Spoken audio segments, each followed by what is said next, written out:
listening to The Bomb Hole. Bomb Hole Podcast. It's going to be very hot. It's going to be very uncomfortable for everybody. The Bomb Hole. You gonna slide down them big hills, you know what I mean, on the big, nice burgundy snowboard. Okay, here we go again. We are back in the booth for the bomb hole, and it is going to be very hot. It is going to be very uncomfortable for everybody. It is 105 degrees in Salt Lake City today, and the podcast is also presented by Pub Beer and Liquid Death. Now, Stony Buds, how are we doing, my friend? So good, my dog. Always love hearing that. Now, to my left, we have Brandon Cocard. Cocard, what's happening? Yo, this is a treat, just like seeing you guys do this live. Yeah, you're in the mix. Yeah, it's pretty cool. In the cut. Thank you for having me. I'm honored. Hell yeah. Long-time listener, first-time guest, I guess. Yep, I'm participating today. Now, I heard a rumor that you were in a Rubik's Cube club as a kid. Straight to it, yeah. I helped start the Rubik's Cube Club in high school. Kind of a You fun started fact. it. Yeah. That's an air horn worthy offense right there. I started a snowboard club in high school. You're out starting a Rubik's Cube club. Yeah, we're a bunch of dorks, for sure. Are you nice with the cube? I can cube, for sure. Well, I'll tell you, Cube. we picked up a cube for you, Oh, shit. and we're going to put you on the spot and see if you can hit the cube right I out could of the never gate. solve one of these things. Okay, Yeah. so for the people listening, he's spinning this thing around at all different types of directions. That's right. Some would say he's gleaming the cube right He's now. definitely gleaming some cube. Yeah, already kind of messed it up here. He's like, yeah. So Well, he's just, You know, some people can do this in like 4 seconds. 4 seconds. Like so fast. Sorry, and like one-handed too. What? Like, and like there's like documentaries and shit about these kids. people multitasking while doing the Rubik's Cube. Yeah, So is it a calming experience for you to do the cube? it kind of is, Sort of honestly. a therapeutic situation? Yeah, and I don't know where you got this cube, but it's pretty nice. It's a good cube. Is that a quality cube? Yeah, it is. The cube moves. It's like properly lubed. You want to lube You cubes. can't have a stiff cube. You want a high viscosity lubricant for your cube. Yeah. And if you you can, for just the listeners, not viewers, you can kind of hear for quiet here, you can hear the cube move. We actually like a golfer. If everybody's quiet here. Shit. Oh wow, he's at an impasse. He's at an Yeah, impasse. I'll tell you, we yeah. took it. We tried to fuck It's been it up a while. as, It's been a while. as much as humanly possible, so it'd be as difficult for you because I believe Brandon Rigo said that you are extremely nice with the cube. So Yeah, I got a really nice one at I home. see one side coming together. Yeah, so you kind of want to get the top going, and you build it in layers. So like you do this like top layer, Well, I got you. and then you do the second layer, and then like the third one. So instead of going like side, you just like start at the top and work down. That's the technique. I never That's knew the that. tack. So, at your peak performance, how quick could you get these done? Honestly, like it's pretty good for me if I can do it under like 2 minutes, which Wow. in like cube standards is like garbage. Really? Yeah, for sure. How many people were on your Gleaming the Cube club? There's like 3 of us. Sick. Heavy funding going on Yeah. for the Rubik's Cube club. You couldn't even get free cubes, probably. Oh, we didn't even make it into the yearbook. Oh, you didn't Really? get the Yeah, yearbook. they excluded us. wow. It was You know what? I bullshit. think my snowboard club got excluded as well. Yeah. So where'd you grow up? I grew Okay. up in Truckee, California. Okay, but you've lived a shitload of different places, right? There it is. Whoa. Let's give the man an air horn for the cube. And he took a lot of pauses in there as well. That's pretty Yeah. I fast. don't know. Maybe that was like 3 minutes. Wow. Give or Chris, how take. long would that take you? I've never done one, so probably, I mean, there's You never even tried. 30 hours of recording time on this Yeah. card, so I think we need all 30 to get that thing I done. want to say, and I've messed with them before, never solved one. I've I never could walk solved you guys through it. It's super easy. We'll have to do a tutorial one day. Yeah, we could. Yeah, we don't want to lose our entire We audience. don't lose our audience if we go step by step. Spend the Rubik's whole Cube. time just teaching you guys how to do the cube. Yeah, your whole episode, just a special edition. Right. So you grew up in Truckee, and I know you've lived a shitload of different places. And what was your childhood like? Where'd you live? Things like that. Well, I was born in like kind of Oakland, and my dad moved around a lot for work. So yeah, we just all moved around, kind of bounced around. Couple different like random cities like Northern California, and I lived in Vegas for like a stint. but ended up in Truckee, which I felt like super lucky about.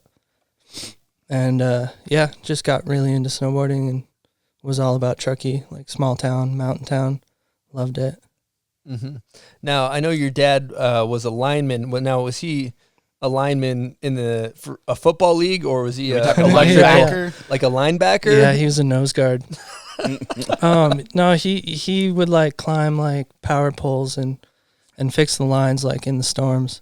He's a real badass. Mm-hmm. But yeah, when like big storms would roll through Tahoe, he'd just be working overtime. Mm-hmm. Yeah, that's why you were moving around, was because of his job. Yeah, just moving around for his work and stuff, and then got lucky. Like we ended up in Truckee, and he would commute every day because he was working like in the foothills. So he'd drive like 2 hours to work every day just so he could live in Truckee. Wow, imagine if you ended up in Vegas. How different life It'd be so different, dude. I hated Vegas. Like I had no friends, and it was just weird. Yeah, did you, when you were moving around, was it hard to find friends and stuff as a kid? I feel like that's tough. Yeah, for sure. Like I'd start to kind of figure it out, and then we would just like move again. So I was like kind of a loner for a while. But yeah, like I said, got lucky living in Truckee. So did that expedite when you found snowboarding, the kind of draw towards, snowboarding? Yeah, totally. I just like found like my clique and all my good friends, and yeah, I was so stoked, like so thankful to grow up in the mountains. Mm-hmm. One thing I want to touch on is, you have one of the most relaxed approaches I've ever seen, right? Like your demeanor is very chill. You wake up and there doesn't seem to be this inherent rush to get to the hill. And you and you take somebody like that. I admire that because I'm the opposite, as Buds knows. Mm-hmm. Facts. I wake up early. I pace around my house. I'm just like I'm probably not. But one of the benefits I feel like is your use of energy is much more efficient. You're like well rested. It's like instead of like wasting your energy being stressed out, you seem to just be chill, and it works for you. Do you have anything to add to that, or what are your thoughts on that? Yeah, I mean, I get, everyone says that, like, oh, you're such a chill guy. And yeah, I guess I am, like, on like surface level, but like inside, like everybody's got their own like anxieties and shit. So maybe I'm just like better at hiding it than other people, but I do like to just go with the flow. Just like wake up and like see where the day takes you. Like, I'm not trying to, like, force anything or not trying to, like, stress anybody out or, like, rush anybody. I just, like, everyone should be on their own program. And my program just tends to be a little bit slower. You just seem like the chillest human you can hang with. Yeah. Or just, like, dude, sometimes I'm just, like, boring. And I just like to be boring. Like, I like to just, like, take chill. pride in being boring. Yeah, just, like, I don't know, like, I'm not a big talker, and like you guys got your work cut out for you, but yeah, just like I like to take it easy. Would you consider yourself an observer? I know, like, take somebody like Louif. He doesn't talk a lot, but he's observing a lot. Yeah, I'd like to say I'm an observer for sure, but like Louif's good with his words. Like when Louif talks, you're like, oh, like Lou's talking, like he's probably gonna say something like cool. But like sometimes like I'll just like start saying some random shit and I'm just like, dude, shut up. Like you like I don't know. Like I'll just say some stupid shit and I'm just like, you know what, just keep your mouth shut. You make a conscious effort to quiet yourself down. Yeah, just be more of like a listener, I guess. It's funny because you always worked with Justin from Absinthe, and he's one of the more quiet people. Dude. And I always envision the two of you on a phone call, just no one talking. Exactly. It's just 5 minutes, just dead and then air. someone's like, dead air. We're both on the line, just like blinking at each other. Yeah, waiting for someone else to speak first. Yeah, just like blink, blink. I always thought that was a technique from you guys, like to get someone like me or Chris to talk more, you know? Yeah. No, Justin's funny, dude. He's a hard dude to read. A lot of blinking. Yeah, a lot of blinking. He'll just blink at you, and you're like, I don't, like, is this Morse code? So yeah, the two of you trying to plan something out for the movie must be great. Yeah, for sure. But I'm just down for whatever. Like, whatever he says. Like, let's go do this. Like, okay, I'm down. I'm in. Yeah. Snow's good. I'm down. Let's do it. He's a boss. I want to talk about your music at some point, but before we do, we have. I think we should just jump into an early name that video part. Let's do it. Here we go.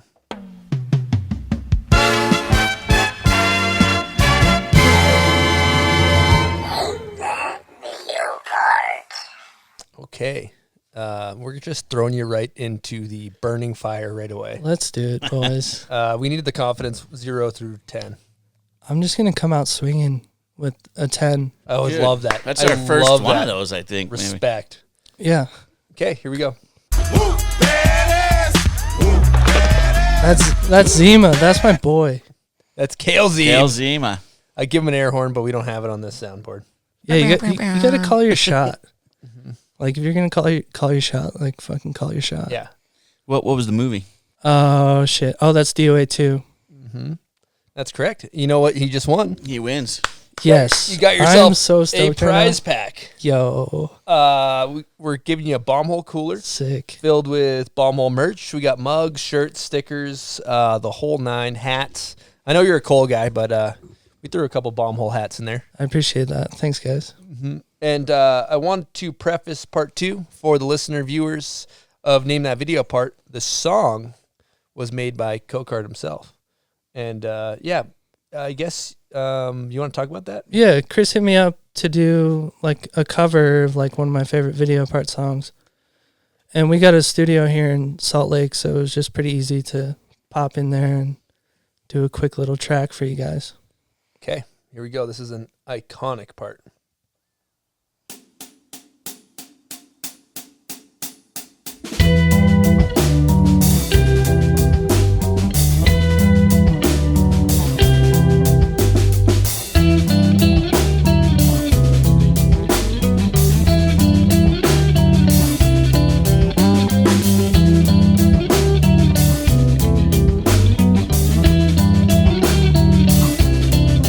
Wow, that's a beauty, dude. Hey, you guys are good, huh? So was that, did you guys all record that together?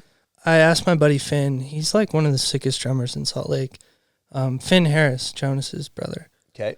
I was like, yo, dude, like, I got to do this track for the bomb hole. And, like, I'm not a good drummer. And that, I wanted to do that song, and that drum beat's, like, pretty tough.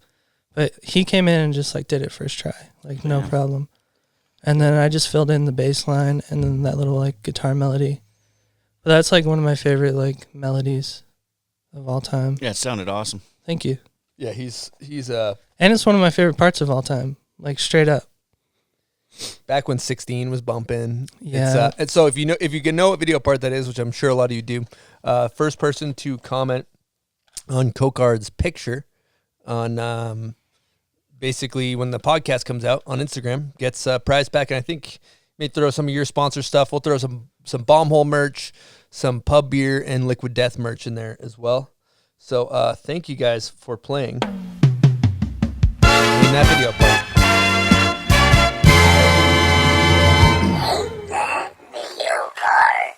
Now you've had a long snowboard career, and we'll talk about that stuff. Like I have tons of topics in that, but one thing that I've seen you really excel at as of late is your music and the direction you've taken with that, and combining music that you've made and snowboarding and just the creative process.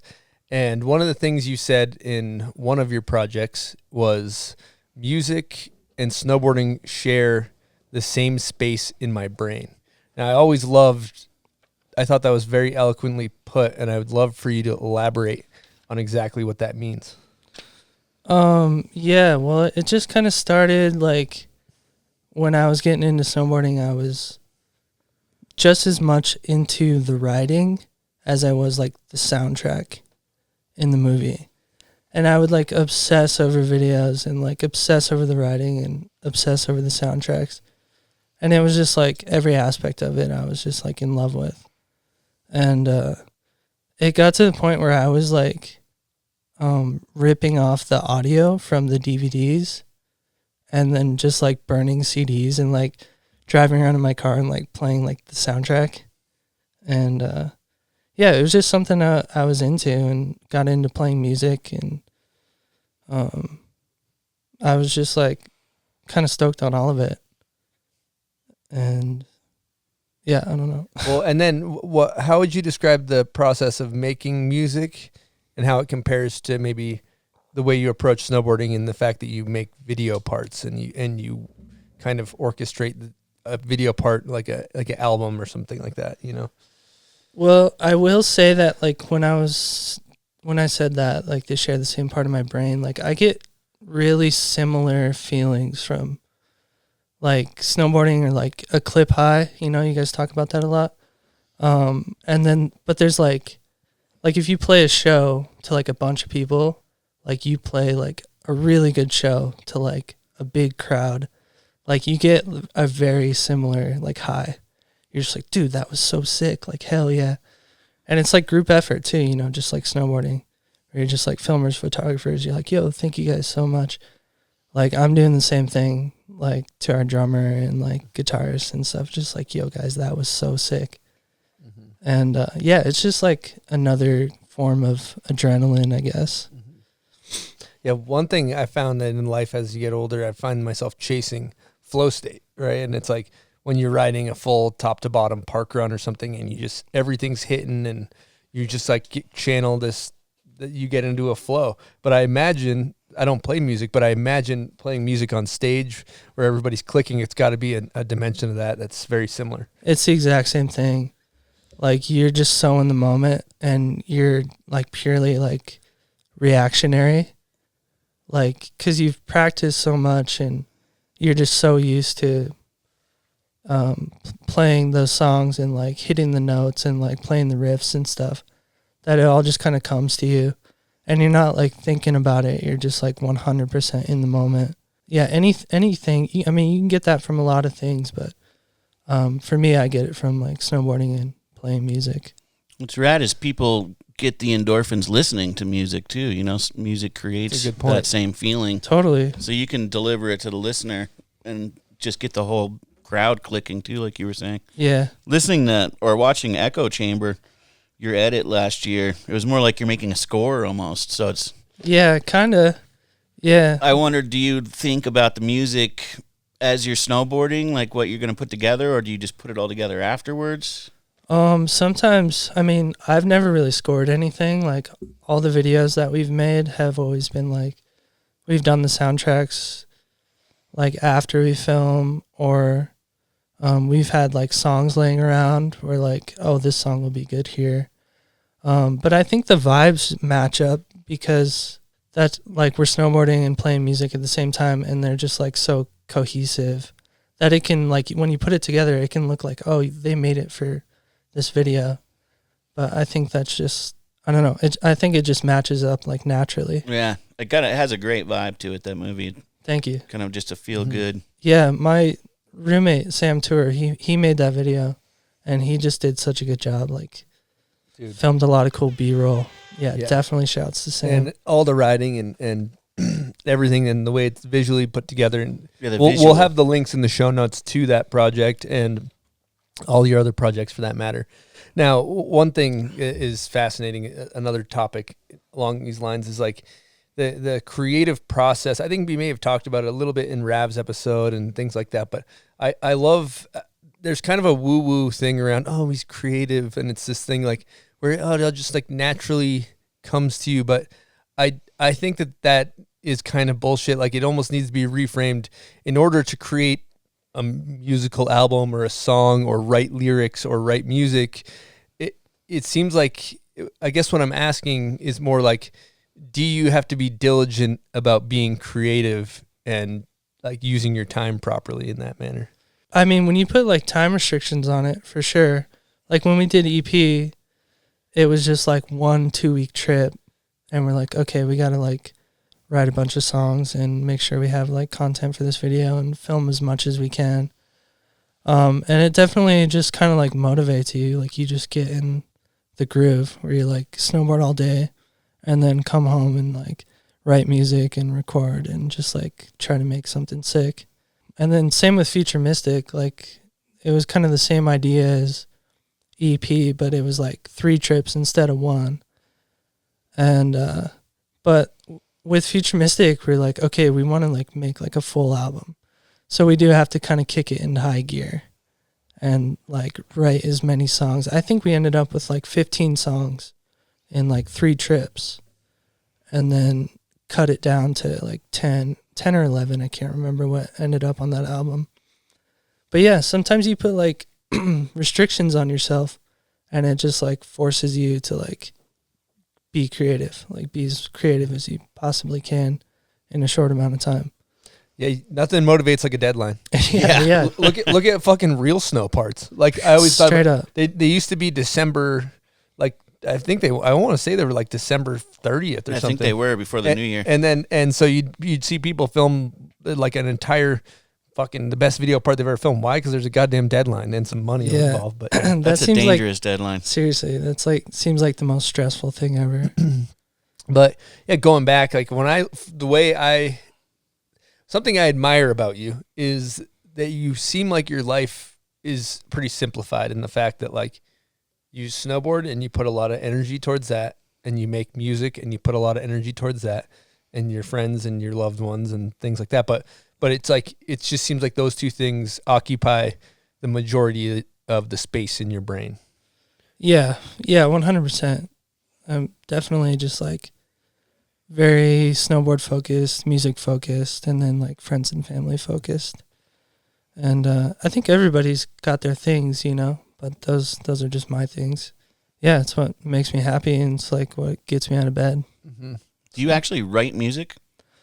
Like, dude, I'm not like classically trained. I just taught myself how to play guitar, and like I learned how to play just from like learning how to play my favorite songs. Like I learned how to read tablature, which is super easy. It's just like numbers and like numbers on lines, and it just like basically like just tells you where to put your fingers on the guitar. But like as far as writing, like no, I don't know how to like write actual notation or whatever. So you guys just jam, get shit you're feeling, and put it all together. And yeah, you kind of just start with like a riff, or like, you know, sometimes Mike's like, yo, I got some chords, and we'll just like work off these chords. And it's all feeling, really. And like like we all listen to music, like you can kind of hear what notes work and what notes like don't work. And so you're just kind of like, you just use your ears, and you're like, oh, this works, this doesn't, and you just kind of work through it. That's cool. I mean, you guys are good, because you have to be able to reproduce this when you go out and play it. So that's why I wondered if you actually wrote it down to notate it. And Right. Yeah, it's kind of, dude, it's funny, like when we did the Futuristic album, it was like such a blur, just like kind of crazy winter, and we did it super fast. And then when premiere season came around, we're like sick. We want to like tour the record and tour the movie that we made and like play these songs live for people. And I came to Salt Lake. This was before I was living here. And we just spent like probably a week and a half in Andrew's basement, Andrew Aldridge. Give an air horn.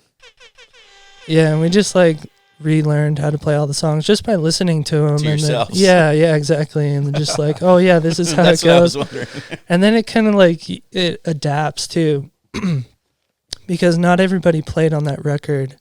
And so when we got like a band, like an actual band together, people had their own like interpretation of the song, and we would just kind of like, it was just like a group effort. And it all worked out. Yeah, and it came out really cool. Like the live stuff was like sometimes like sicker than what was actually on the album. Like we'd have like different kind of breakdowns and just make it like a little more intricate. And the more you'd play it, I imagine it would evolve. Totally. Some and all that. Yeah, I mean those songs are still evolving for sure. Yeah. I think about that with the rappers, because like you see, if you watch like a lot of the rappers in the booth, they go in and they just do bar by bar as it comes to their head, and you're like, dude, you didn't write anything down. Like, how are you gonna? But it makes sense. They probably listen to the song. Okay, now I know it. Yeah, You know? Now I got it. Yeah, you got a record of it, so you're like, Yeah, they'll I'll put it just listen together to line it. by line, Yeah. basically.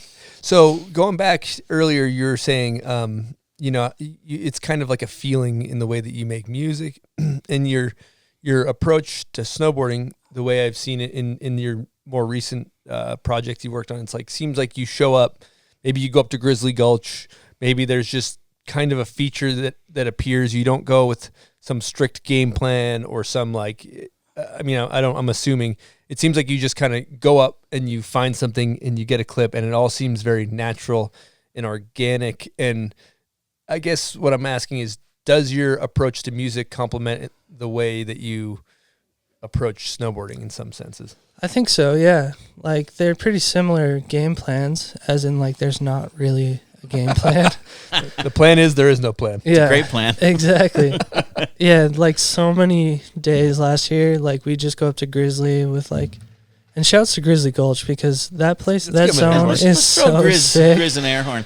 Yeah, I mean, just, like, not being Salt Lake local and then, like, moving to Salt Lake and having access to, like, Grizzly Gulch all of a sudden, it was just like, yo, this is so sick. But yeah, we just go out there and just, like, I don't know, look for shit. And usually it was, like, the first thing we'd see. And just, like, yeah, that'd be cool. And even though it's Grizzly, like, it's probably been done a million times or whatever, but it's new to me, you know? It's always fun up there. Yeah. And, like, the music thing's kind of the same because, like, a lot of the times, like, I won't write a song like before. I won't like write something beforehand. Like, I'll just sit down and just like start recording and kind of like sketch out ideas from there. Like, I'll just start with like a bass line or something and just record like the first thing I play. Like, literally I pick up the guitar and just like the first thing I play, I'm like, okay, I'm going to do this. And then just like from there, just like build on that. And then when you get like a couple layers of like sound, and you're like, okay, this is like starting to sound a little more full. And then you can just like figure out like melodies in there and then just kind of like structure it as you go. So yeah, it's all pretty loose for sure. What I'm hearing, I was listening to a podcast, I don't remember where or what, but it's in my brain somewhere. Somebody explaining a very similar creative process and what they were doing. And, what they were hammering on is that people sit around and wait for inspiration like it's going to come to them. But what they were essentially saying is that action breeds inspiration. Like and what you're saying is like you sit down and you just start doing the thing and things come to you instead of waiting like, I'm not inspired to write a song. It seems like you just sit down, fuck around, and it starts working out. Yeah, it definitely takes work. Like, you got to just do it. And like, I've written a lot of songs, like probably over like 1,500 songs, and like maybe 5 of those are like good songs. Wow. You got to go through the process to like start to figure it out and weed through all the bad ideas to get to the good ideas. And it definitely just like takes work and takes time. Throwing a lot of shit at walls and seeing what's sticking. Seeing what's Exactly. going to stick. Yeah. I want to throw out a quick Patreon question while we're talking about music. Yeah, let's do it. This is from Jake Radmer. What band has influenced your music the most?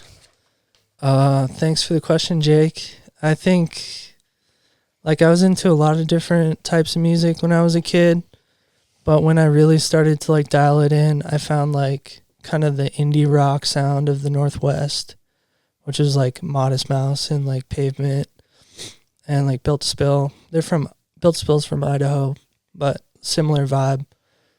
And I was like super drawn to just like that sound and that style of like songwriting. Great bands. Well, talking about your very relaxed, natural approach, I have something that's kind of the opposite of that. And this is a clip that is your the 38 stair that's like a several 100-foot rail. We got that photo over here, too. And, we'll blast that up. We'll hit play. And basically, you want to talk us through the process of this rail.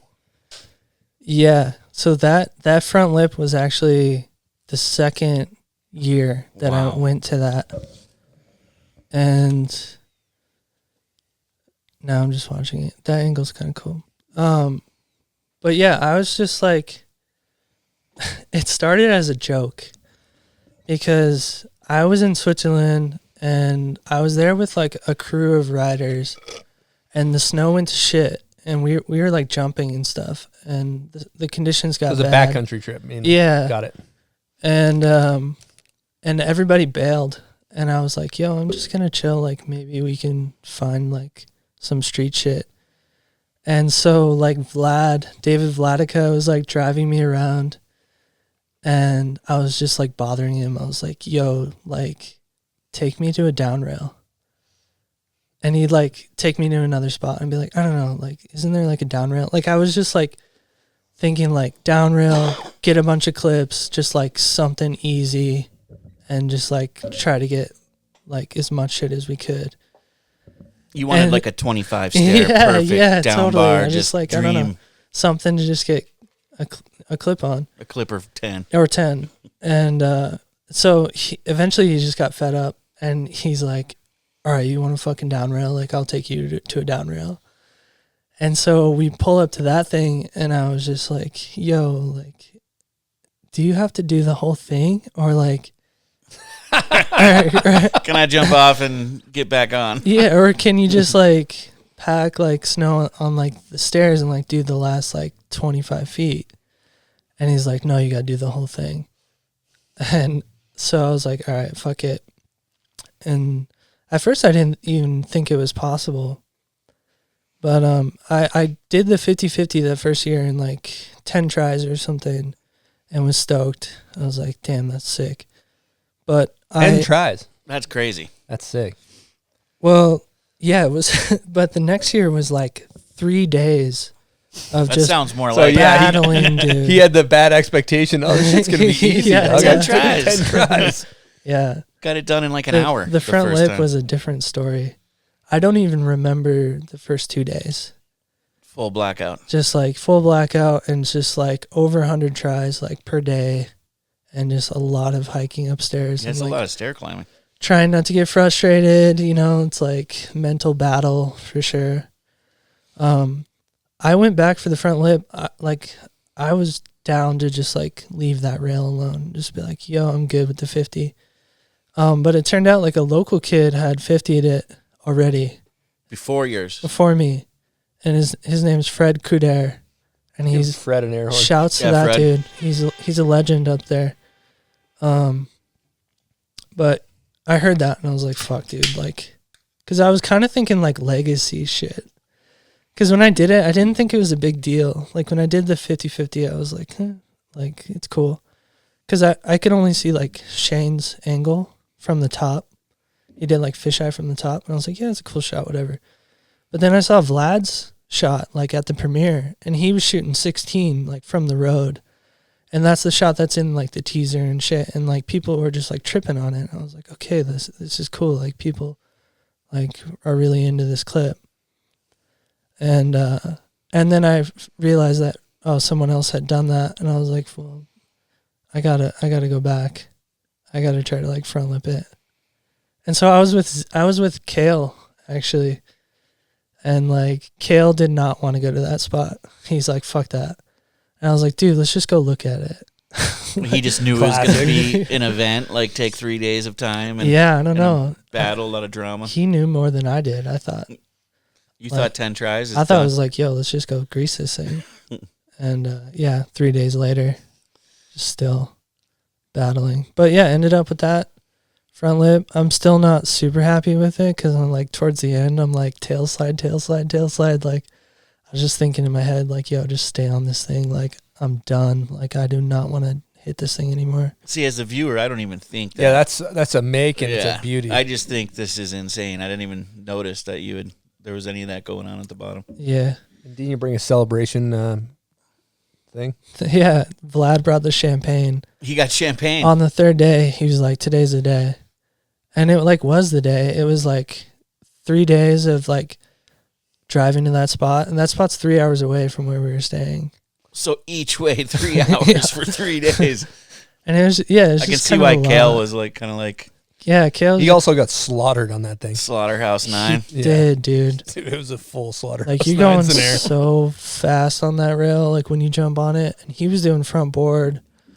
See, I would rather front board than front lip it. Yeah, I'm just like not a front board guy. So I was like, front lip. But Imagine if you pinged on the way up on that thing. That'd be a taco like you read about. Oh, how many Yeah. stairs was that thing? it was like 70 or something. I look at it every day in the studio. Yeah, It's right there in you're my facing view. it. Yeah, so I'm Yeah, it's always got that- looking at it. It's got that nasty curve at the top of it too. It's just Yeah. like not a very friendly. It's not just a Rail. down bar. But yeah, people like still hit me up about that. They're just like, "Yo, It's like the that's second longest rail ever done, right? Yeah. And then Joe, like, Next to Joe. right? Yeah, I'm gonna like be honest, like I was a little bit just like, God damn it. When Joe got there. Yours is the longest in Europe. Right? Yeah. You really are in the back of your mind. I was You're like, what's my "Damn it, legacy? Joe." Like, I don't know. People are saying like it's this rail, so sick. Like, at least I have that. And then Joe like just like greases that crazy rail. And just Yours like, has a okay. bend in it, and it's different. I like your honesty, though, saying that to us and our listeners. Yeah, I don't know. I got mad respect for Joe. That was just me being like jealous guy. It was just like, fuck. He put in even more years, though, so it's funny that these rails bring on such I know a battle. a lot. I've actually gotten DMs from kids like when I've posted like long rails that I'm stoked on somebody's part on my story or something, and they're like it's an interesting one because the person that rides park all the time that doesn't go to long handrails like watches that clip and they're like, I can front lip the long down rail in the park, and it's such a different beast when you pull up to a spot, and it always is smaller on film, and there's always fucking poles and weird sketchy rocks and things that you don't see. Yeah. And it's always, and like it's, professional snowboarder Brandon Cocard, who's an absolute ripper. It takes 3 days to get to the end of these goddamn things sometimes, Yeah, I mean, these rails are not meant to be snowboarded on. There's like something like that. And you go to something about Mammoth, it. there's that huge rail, and like you see 10 guys do it in a row. Yeah. These aren't like that. Yeah. Well, Shane had the idea to like fly people out there and like have a contest on that spot. On that rail. And I was like, I don't know, like that would be kind of crazy. Maybe not the best idea. 3-hour commute each way. Yeah. A lot of just very, very frustrated dudes. Yeah, just everyone's pissed off. No one makes it the whole I was contest. like, this is stupid. Yeah, I don't know how you are in those battles. A lot of times with Joe, you'll be like, Joe, you got this. And you just like talking through his, I'm like, okay. Yeah, I was trying to Disgruntled. keep it cool, but like day 3, I was just like, Okay, this is a good question. When you're battling, what because it is psychological warfare out there. straight up. Anybody that's fucking hit a handrail and tried to front board a kink or whatever it is, and it's taken hours. What are you saying to yourself in these moments of psychological warfare? Honestly, dude, I usually just have like some song stuck in my head. Like the most random song. Like I'll just be like hiking, and like all of a sudden, like there's just like this song in my head, and like depending on the day, it can like help or it can just drive me crazy. Yeah. Where I'm just like, Because the same song's looping. yeah, or it's just like even just like one verse. What do we think? Like Creed or? Dude, I don't know. Like, it it can be. It can be so random. It can Creed just be like looped. That yeah. would drive any man insane. It can just be like Kylie Minogue all of a sudden. Yeah, I was gonna Just wonder like, if it was can't something And like you're get out of in- my head. If you're in Europe, they're probably slapping that on the Yeah, radio. Like, you're for hearing sure. some crazy pop on the. you know who's an awful song bomber? Bodie. He's Yes. the king of song. He'll whistle song bomb you so hard. And then it's stuck in your head all. Yeah, it's always true. Britney Spears whistle song Or bomb. a show tune, Fucking Disney's greatest hits. yeah. God damn it. Yeah, it's kind of whatever you're exposed to, like during the day. Mm-hmm. And in Europe, you're going to be in a van hearing some wild stuff, I'm sure. Oh yeah, 3-hour drive on the way there. it's like some party tunes. Well, it's a good legacy. One thing I always try to say to myself when I'm battling those rails is like every time, even when you don't come close, you're like, this next one's it. Like you gotta, and this is corny, like stay positive, but like you gotta stay positive. Yeah, You do. can't go down the black wormhole unless you're one of those guys that channels the hatred, but I don't think it works that good.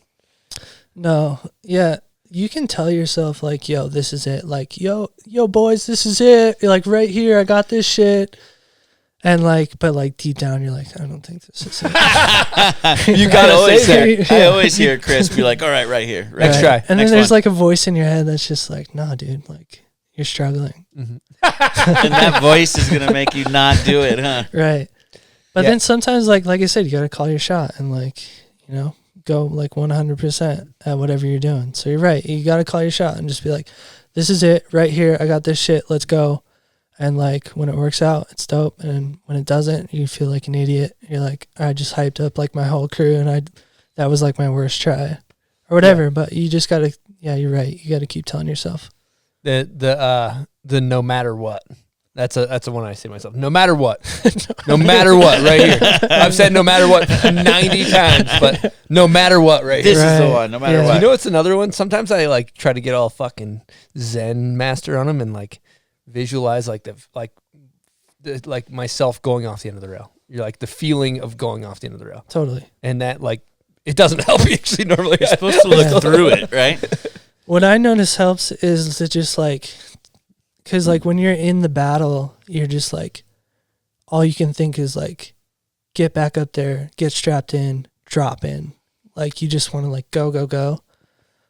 But I noticed that like if you get up there, pause a little bit, take a little bit more time, like take some deep breaths and just like be there, kind of, I don't know, like do, like you said, some Zen shit, like stare at the trees, like watch the wind blow, just whatever it is, you know, to kind of just like relax a little bit. And then just like very calmly, like, all right, drop. Mm-hmm. Like, this is it. I'm going. A little bit of Zen. Right. You know, it's a thing that you're combating in those scenarios when you're trying a long rail or a battle specifically on anything. Is I feel like there's a graph of you start trying it, you warm up on your trick, then you're like, okay, I'm going to do this. And you start getting closer and closer and closer. And then you almost get it. And then sometimes you go back to square one. Yes. And the graph dips back down. And you're on this nice trajectory of, oh my God, I almost got this clip. Oh fuck, now I'm back to square one. Like, and battling that psychologically, the graph, the like dipping back down per se is tough sometimes. That dip can happen like with like a bail. Like a gnarly bail, or you get your bell rung, or you're just like, fuck, that hurt. And like, it can go either way. Like that can motivate you. Like you can get pissed and just be like, all right, motherfucker, like this is it. But yeah, I don't know. It's tricky when you're fighting yourself. You're literally just like fighting with your own brain. Mental warfare. Yeah. Did that photographer hang for 3 days with you on that session? He did. Yeah, both sessions. The first dude that shot it was Silvano. Oh, sick. Yeah, he's very talented. Can we so throw him sick, dude. Yeah, big time. And Air also horn. Vlad Big and Hassanek goes for Let's those throw him guys a black as well. and white Right. air horn if we can. Yeah, and then that's Oh, we can't throw those. 16 millimeter air horn. yeah, that's true. And the front lip is Matt George. Sick. You had some talent out there. Yeah. Okay, buds, I think it's that time. Let's pay those bills. Time for that breakout moment. Yes. Which is presented by Pub Beer. Their motto is cheap, fun beer. And if you want to crush some can and support the bomb hole, get yourself some Pub beers. Easy drinking. You want to go camping, you're just hanging out with some friends. Yep. Crush some cans of Pub Beer. Take a 12-pack, turn it into a 0-pack. Pub beer. You know what I'm saying? That's what kids are doing these days. Yes. Over 21 kids, anyway. Yeah. That's right. Yeah, we're not checking IDs. So, have fun, be responsible. Okay. Now, Brandon, would you say you have a moment on the come up where there's like, oh shit, I could do this. This could be like breakout moment where you came on the scene? Yeah, definitely. I mean, I was thinking about this the other day, and like my first cabinet part was like definitely like, okay, like I can do it. But like leading up to that, I was like in the Do Tour circuit and trying to compete with like Torstein and like Andreas Vig and like Sean White and just like the heavy hitters, you know? And throughout my career, I only made one final. And that final was in my hometown, and it was at North Star. And Blue Montgomery was there to watch Dan Breezy's run. And I was there, and I was riding a Capita and like made the finals, and like hometown kid, and like had like big crowd, like all my friends and stuff and my family. And and Blue was there, and he's like, yo, who's this kid like riding this Capita board? And he ends up like talking to my family and stuff. Like I was like doing my practice runs and like looked over and I was like, oh, Blue's talking to like my mom and dad. Like, this is good. Like, this is like working for me. And I ended up getting 5th that day, which I was like, that was my best finish. That's funny. Like, you guys like have like Olympians, like gold medalists and shit. And like, I'm the guy that's bragging about getting 5th place in a dew tour. That's respect, though. Yeah, that's respect against some heavy hitters. Yeah, but that was when, because like Breezy got 4th, I got 5th. And I was like, okay, like that was a good showing. Blue saw it. Like, that was my best finish. And like, fingers crossed, kind of like, you know. And then that next year, I got invited to film for DOA. And so, yeah, I think that was the moment. So what, were you kind of a rep rider at that point? Yeah. Yeah, I was a Awesome. rep rider. Chris Wilmuth hooked me up. Shouts to Chris. We gotta give an air horn for Blue too. We Yeah, gotta get Blue on the Mom. show. Yeah. Yeah, if he comes Definitely on. Definitely be a good want guest. Blue. He said he'd come on. He's a Patreon member as well. Awesome. But yeah, I think that was it. Also, while we're talking Capita stuff, I know a lot of people like hearing about setups, so you should run it through Cliff Notes, board, bindings, angle, forward lean, anything in particular with your setup. Boards, like for jibbing and stuff, I'll ride like the Ultrafear or the Horoscope. Like, those are great jib boards. Super fun, whatever. Capitas, obviously. Yeah. And for POW, lately I've been riding the Mega Mercury, which is like a souped up version of the Mercury. And I don't know, it's just like got more pop in it or something. Dude, I'm so bad at like construction details. Like, you could send me like a fucking like 2x4 or something, and I'd put bindings on it and be like, oh yeah, this board's sick. Like, I'm not like in tune with like what my board's doing. But you notice it in certain boards where you like go to snap and you just like have all the energy that you need in your tail. And yeah, the Black Snowboarder Death and the Mega Mercury are my favorite Capita boards for like jumping and just all around like POW riding or resort riding or anything like that. And then with bindings, I just ride like the Union like team. I think they're contacts. See, I don't even. That's See, I don't that's a even- binding. Do you for run sure. forward lean on your shit? No, I don't run forward lean. Okay. Yeah, What never about have. What about edges? Edges, like, just run them sharp. You don't detune a little bit. If I'm going to like film some park stuff, like I'll put a file on it. Yeah. But I won't do anything crazy. Like, I like to have my edge. But yeah, no detune How for the often you most wax? part. Dude, I'm so bad at waxing. I'll run the I'll run the factory wax till the wheels fall off, basically. Wow. But yeah, I don't know. So don't tune your board. What Don't about wax. Don't use forward lean. stance width angles? Do you even know? Never measured my weight. You're one of those guys. Yeah, never. I just like eyeball it. It's a feeling. Yeah, and like you'll put your bindings on your board and put your feet in the bindings, and you're like, that's not it. If it feels wrong, it's wrong. Yeah, that's wrong. And then just like try to fix it. But I usually set my stance back. Like, I'll have way more nose than tail, even if I'm riding park. What are the benefits of that? I don't know. The benefits are in the backcountry, right? Yeah, but just for Just I don't know. Maybe like I like to grab method, and like I'm kind of like I bounce back and forth between like in between the bindings, and then like the Euro style like above the binding. But I notice like if I'm feeling the Euro style and I have a little bit more nose, like it feels a little better.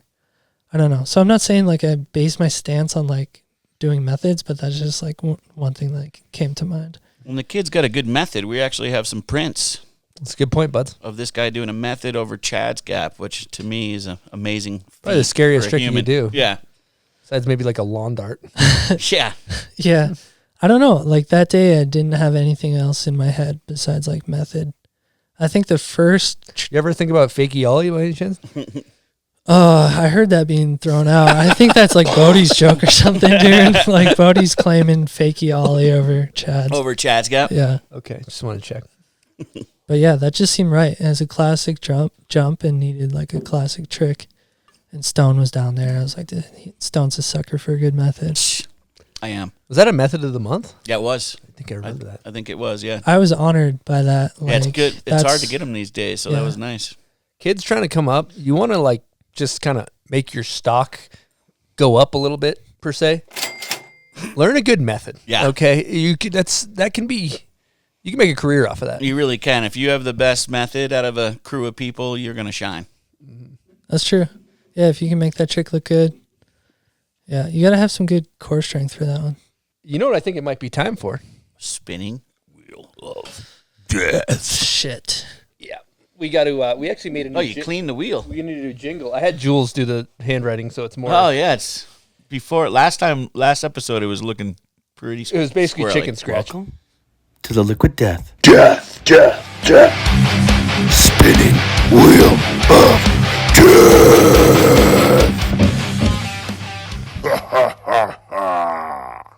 It's Mikey LeBlanc, ladies and gentlemen. Damn, that was That proper. laugh. You should get him on some vocals. So, yeah, the bomb hole is presented by Liquid Death. Buds and I murder these cans on a regular basis. Here you go. We stay hydrated. Ah. Cocard's drinking one. Yep. You basically aren't contributing to the plastic that is destroying our planet, and you're staying hydrated. So It's mountain spring water, and what I like is how cold the metal stays in your fridge. I crush about 3 of these on a daily. And if you're a person like myself that can't crush beers anymore like I used to, these are a great alternative. So, Cocard, basically, you're going to want to give this thing a gigantic spin. And there's a couple different options. Basically, we have Seinfeld trivia. And I'm down for that one. and then, I should have got the soundbite. And so if you get it wrong, we have 2 options. Either you get a question wrong, you got to eat some bugs. What are they? What? We got some crickets, Yeah, flavored crickets. We got flavored crickets. Are they live? No, they're dead. Okay. This is actually, we're almost going Joe Rogan Fear Factor with this. Yeah, this is like a fucked up version of like Wheel of Fortune. Yeah, exactly. And then the other option is you get shocked by the dog collar. So Wait, there's only like 3 options? yeah, we changed it where it's Seinfeld trivia where if you get it wrong, you either there's, No. we made every that's it. We got We rigged the wheel. We have 3 flavors of crickets. We got sour cream and onion, Oh. salt and vinegar, and bacon and cheese. So But how about if he gets them all right, we got to eat one. Or get shocked, depending on what he spins. ouch. Okay, give this thing a spin. Okay. Cuz I want him to eat some bugs. I want him to eat some bugs too. He's There we eating go. bugs. I'd rather eat a bug, dude. I hate electricity. Like, Okay, perfect. Fuck that. All right, so let me get these Seinfeld questions together. We eating crickets. I hope so. Should we do it where if he doesn't get it, we got to eat one? If he gets them all Yeah. right, we got to eat one? For sure. Whatever it takes, I guess. Wait, how many questions are there? 9, I think. Should we do like each question? Like either I have to eat one or you guys have to eat one? Well, that's a lot of cricket eating. Let me look at those things. Let me look at these They're fuck- good until 2023. How many preservatives they got in these things? Oh, these things look fucked up. I don't want to eat one of these. Dude, those things look fucking nasty. I was at a spot and some people ate them, and they seemed to like them.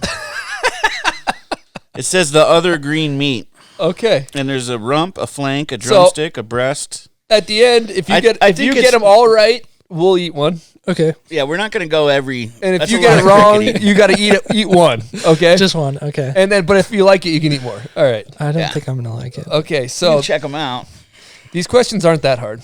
First question. Oh, God. Seinfeld is often described as a show about what? Nothing. Shit. What's the first and last thing the group of friends discuss during the pilot and finale episodes? Shoelaces? That is incorrect. Yes, it's buttons. He's got to eat a fucking cricket. You can pick your flavor. Do you want to eat now Wait, or at the end? I'll eat it at the end. Okay.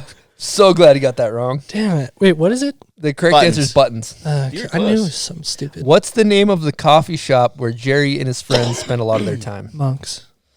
What's the Soup Nazis catchphrase? No soup for you. What's so surprising about Kramer's license plate? The ass man? Yeah, it says the ass band and was meant for a proctologist. Right. That answer is correct. I'll give you that. Which guest star said they're real and they're spectacular when speaking on their own breasts? Do I have to like know her name? I mean, you got to know her name, yeah. Like the actress? I Well, have I'd a say her name name here. on the show, probably. Elaine? No, it's not Elaine. No, I mean, but that's probably her show name. Yeah, right? yeah. Not her actress name. Whatever name you got, I have a name here. I don't. Okay, Not familiar enough with the show. I think it's an actress name. Yeah, I don't know. Terry Hatcher. Oh, Terry Hatcher. Who does she play? She plays like one of Jerry's girlfriends. Or George's? Jerry's? Jerry's. I remember that. Who is Silvio? Oh shit! Is that like their super? Like their landlord? Yes. Yes. Woo, he's good. That's correct. Who died from licking envelopes? Susan. Yeah, George's fiance. Yeah. What is the name of Elaine's boyfriend whom she wants to change his name because it was the same name as a serial killer? It's like Rifkin. Yes, that's correct. Joel Rifkin. And Man, we don't have caught up on buttons, dude. Yeah. I know. I mean, that's a You did tough one. so good. And Jerry's girlfriend's name.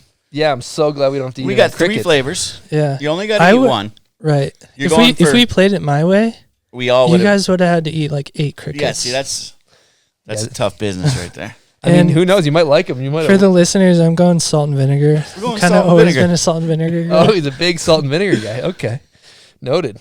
And these things are We might have to nasty. start making bomb hole crickets. Some crickets. This is really turning into Joe Rogan's Fear Factor. I actually over caught these in my backyard, and I flavored them up. You made these buds. Yeah. here. That's not true. He Got bought the them at packaging. 7-Eleven. He bought them at his local Sev.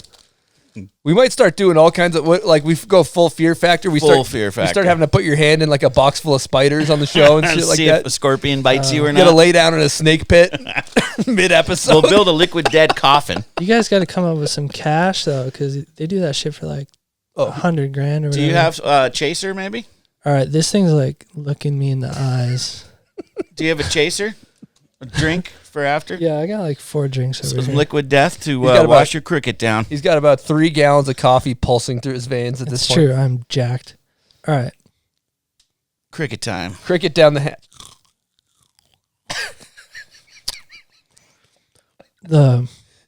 It tastes like a potato chip. It sounded like a chip too.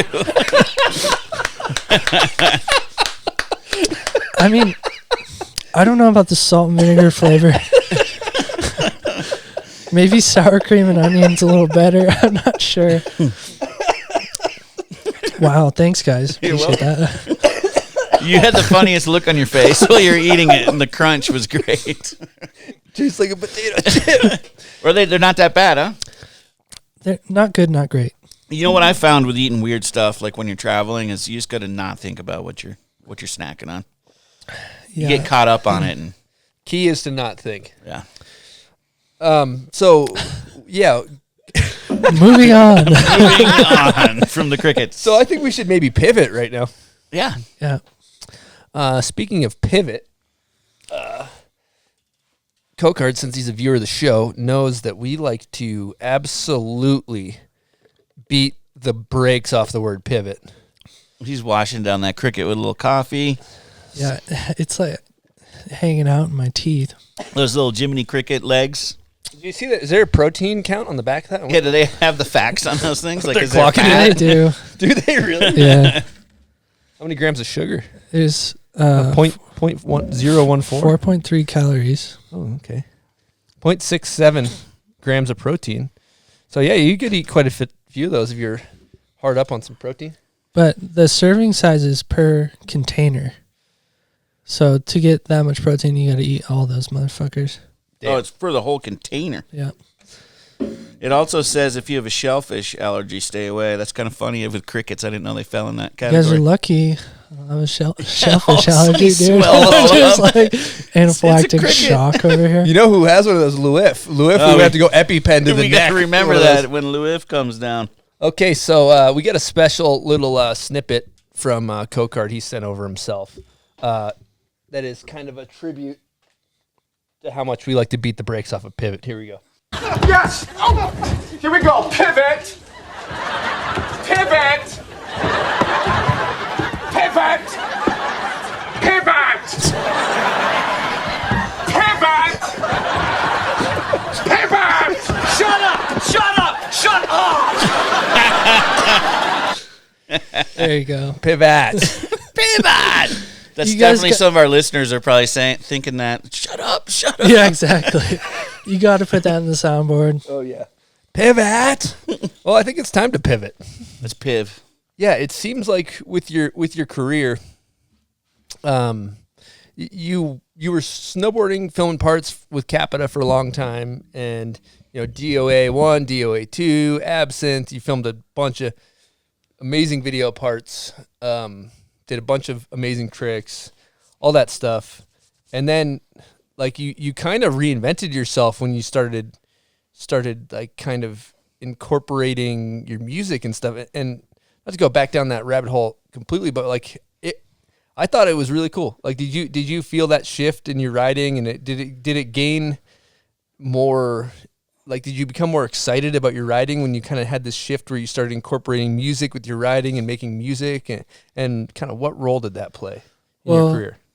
Honestly, I kind of felt the shift more like in the industry, because like that around that time was like when everybody had like their own project or like their own like separate avenue. Like it seemed like it wasn't just okay to be a pro snowboarder anymore and like go out and film video parts. It was like, well, what else can you do? Kind of like this guy's like a pro snowboarder, but he like makes all this sick art. Or this guy's pro snowboarder, but like he's a sick skateboarder. And it was just kind of like this extracurricular things. Like if you're going to like come up with like a personal project, like what's your edge, And the music thing was just like an easy one for me. I was just like, because I had done that with Respect Your Elders, like one of those first like Air Blaster movies that we made. And I, I convinced Jesse Grankowski, instead of like paying for music rights, to just get us like studio time. And I was like, yo, dude, just get us like rent us a studio and like we'll record the soundtrack. And mostly just because I wanted to like be in a studio and just see what that was like. And just like be able to like record songs that we wrote. Like I thought that was super cool, and it was something I always wanted to do. And Jesse was down. And I just kind of like, I don't know. I mean, that was probably like 5 or 6 years later. I was like, oh yeah, like we could do that again. And so I just reached out to Mike, and Mike was down, and Capita was down. Yeah, that was kind of like our thing for like our personal project. I was like, yo, like we're gonna do like the music aspect of it. And that's what's going to make it interesting. Mm-hmm. Yeah, a lot of really notable things there as you talk, but definitely, like you said earlier, I think Mikey LeBlanc in an episode put it like, you got to know who to cheer for.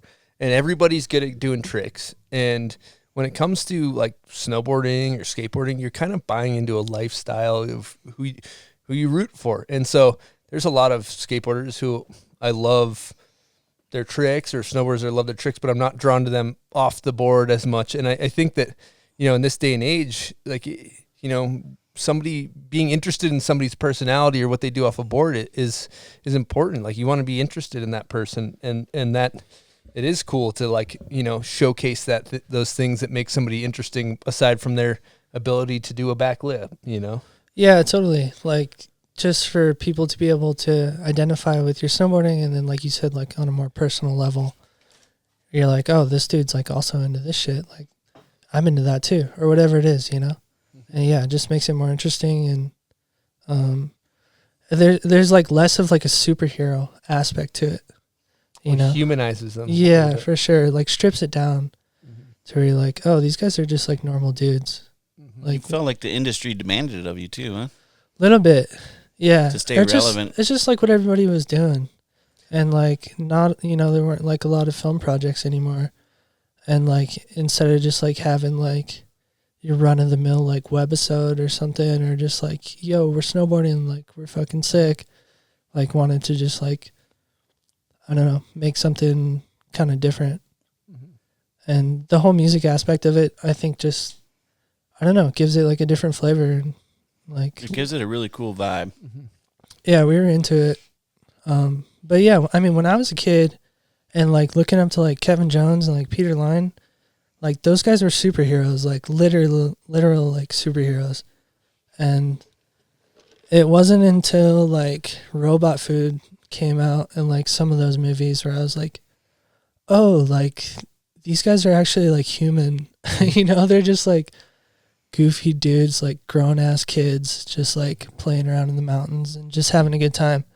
And that like switched it over for me. I was like, okay, that's like snowboarding for me now. Like I identify with that. And yeah, I guess we were just kind of like trying to get on that vibe. Yeah, no, I love that. And going back to kind of that shift of like, you know, video part into, you know, oh, I'm gonna get creative on my own project more so.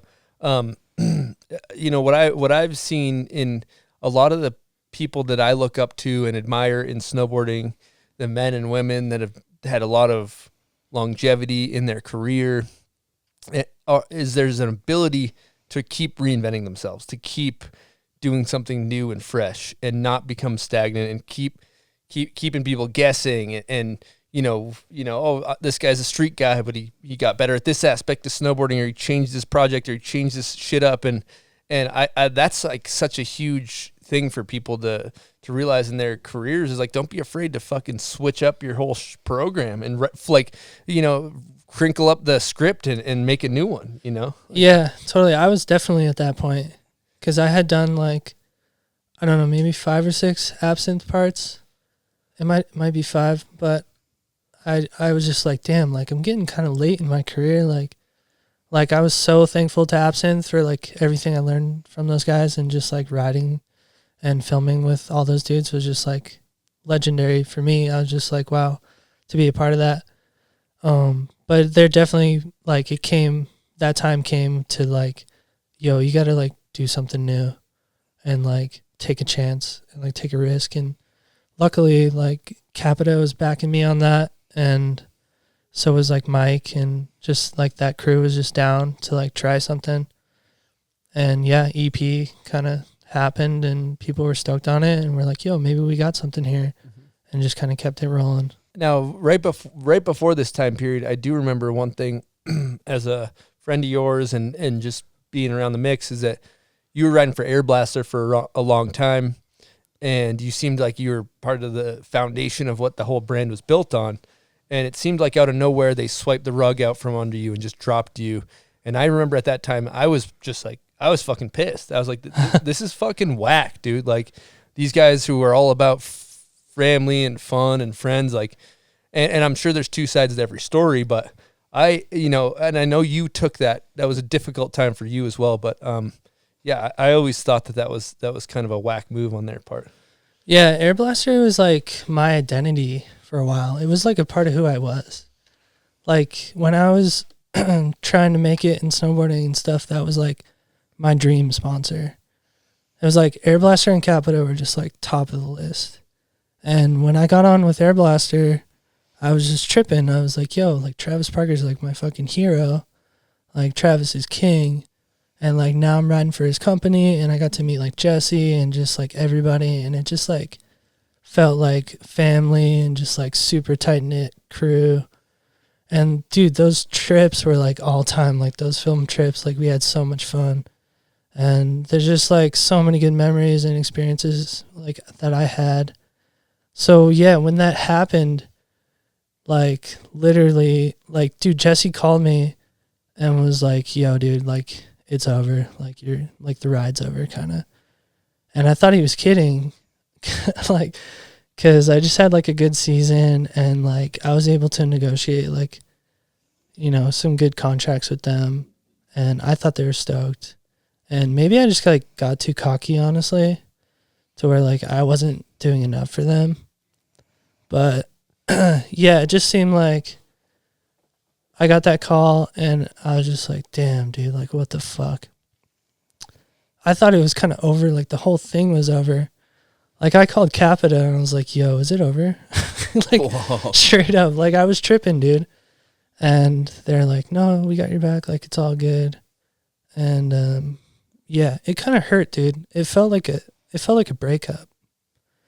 Kind of like full on just Were you like deep? breakup. Were you like sporting leg bags and I was just like, He was deep, dude. He was I was deep. like- I remember you wearing. eat, breathe, air Yeah. blaster. Like, dude, I'd do like capita signings and stuff, and I would like sign my name, and like I'd always draw like an air pill. Wow. Like it was just like part of my identity. Yeah. Yeah, when it was over, it was tough. But dude, like honestly, like I think I romanticized it a little bit. Like I was like, yo, this is family. Like, you know, those guys are like still my really close friends. But at the time, I was just like, yo, I'm good. But like for them, I think like the numbers just didn't match up, you know, and it's all business. Like that shit, they're just like looking at numbers and like, yo, we're not getting enough from him compared to like what we're giving him, I guess. Yeah, the return on the, Yeah. what they're putting And out. from a business standpoint, like that makes a lot of sense.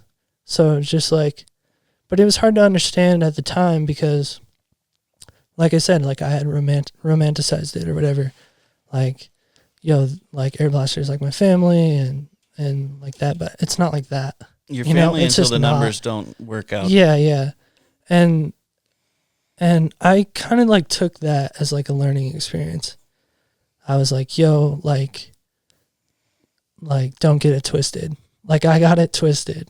Like get what you can get and like work hard and don't take shit for granted cuz like it can all just like fall away.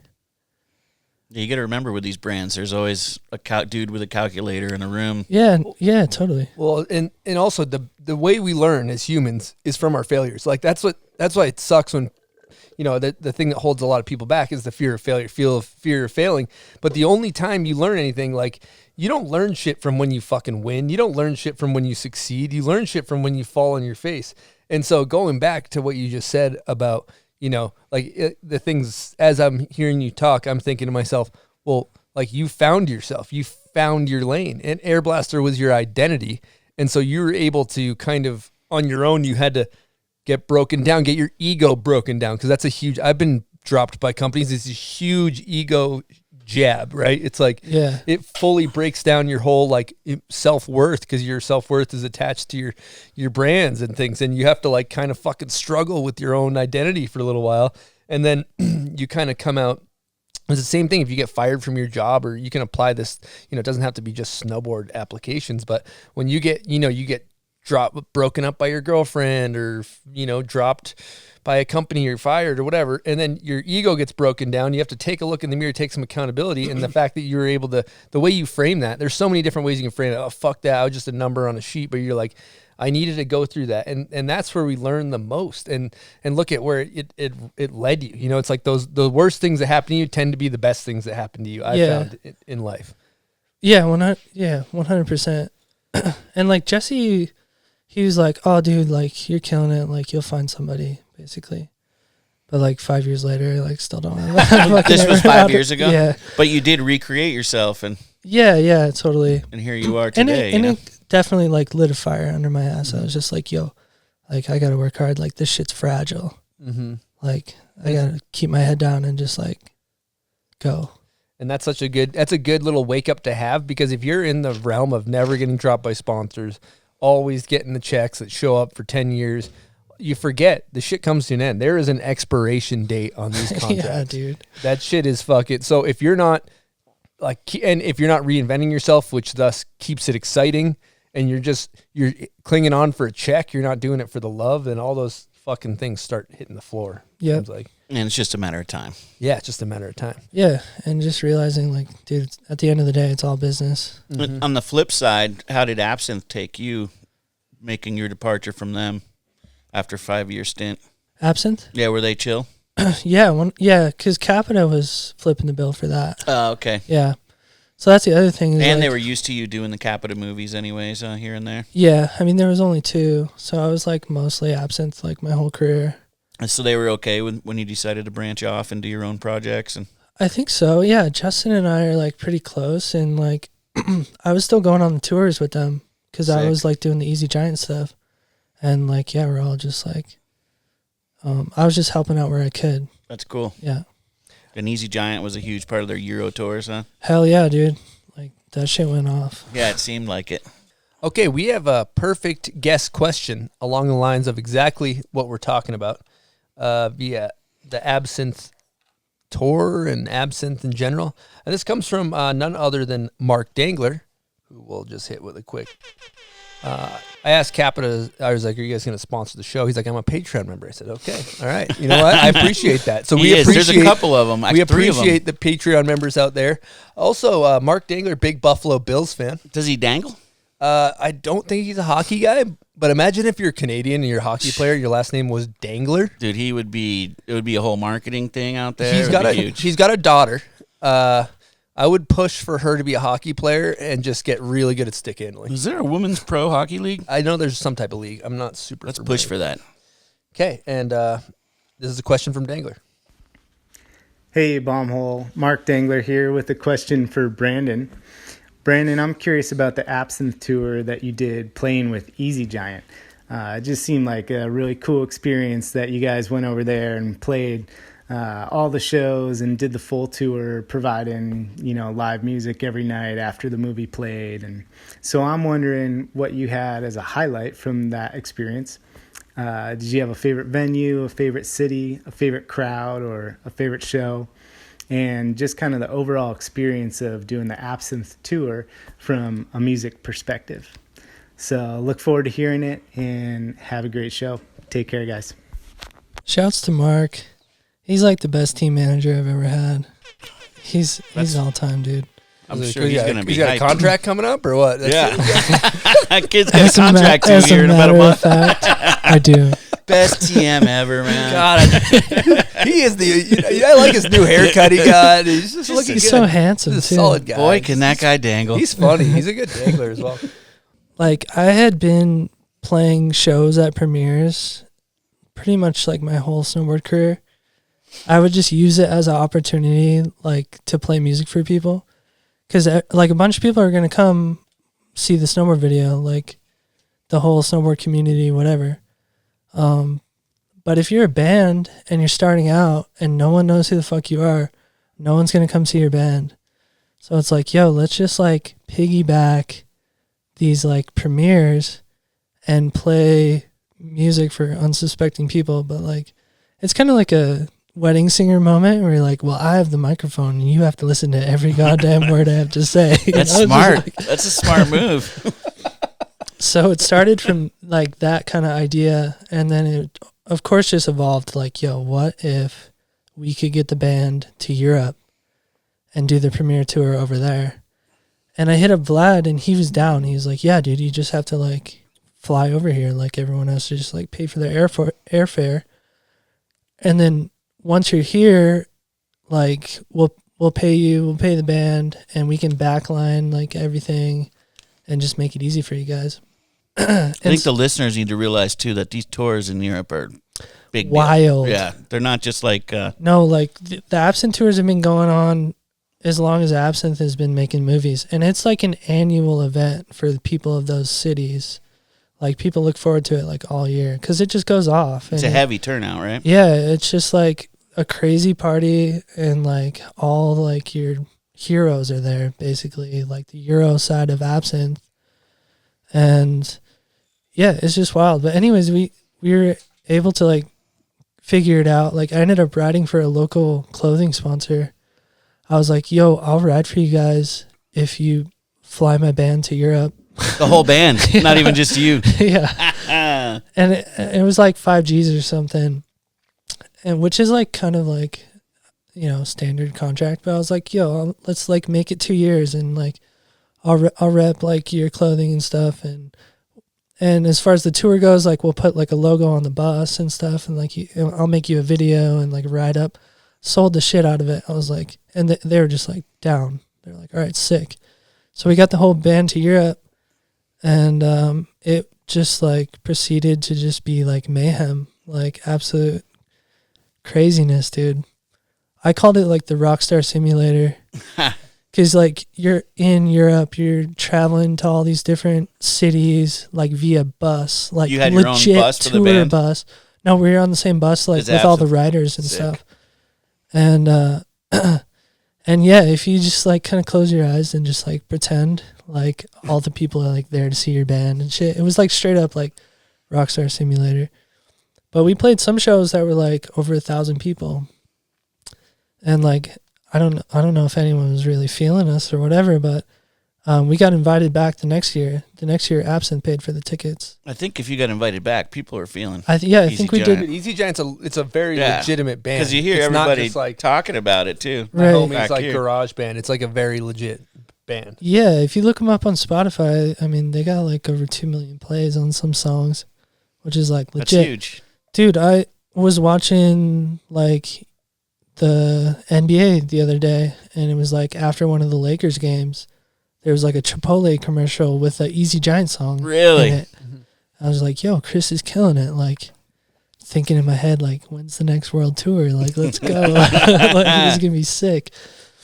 But yeah, that was a great experience, and just like so thankful to have had that happen. It was always like a dream come true to like be on a tour like that and get to play music every night in a different city and like going all to these like different cities. Cool European cities. Yeah, I think I kind of forget already, but one of his questions was like, what city was your favorite? And I really liked Budapest. Like, that one went off every year.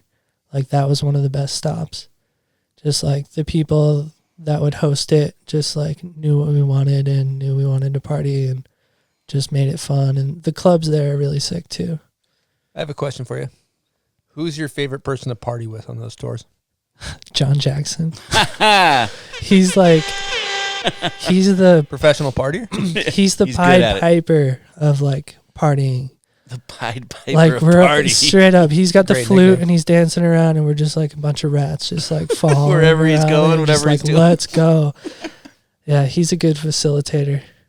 How do you keep up with all that partying on a tour like that? It's got to be crazy. It's every night, right? Yeah, it's every night. You kind of just like, it's too much. Adapt or die, basically. Yeah. Like some of those times I would get back from like the Absinthe Euro tours and just like, yo, like what's wrong with me? Like I feel so sick and I'm just like weak and like, do I need to go to like rehab or something? Like straight I had up those like, same feelings.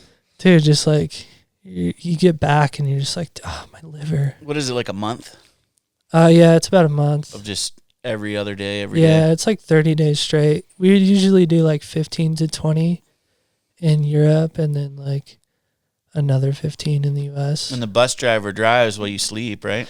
Yeah. Yeah, you got to be careful not to miss the bus. Or That's else like rule number one. You're done, huh? Is You get if left you're not behind. on the bus, like nobody's waiting for you.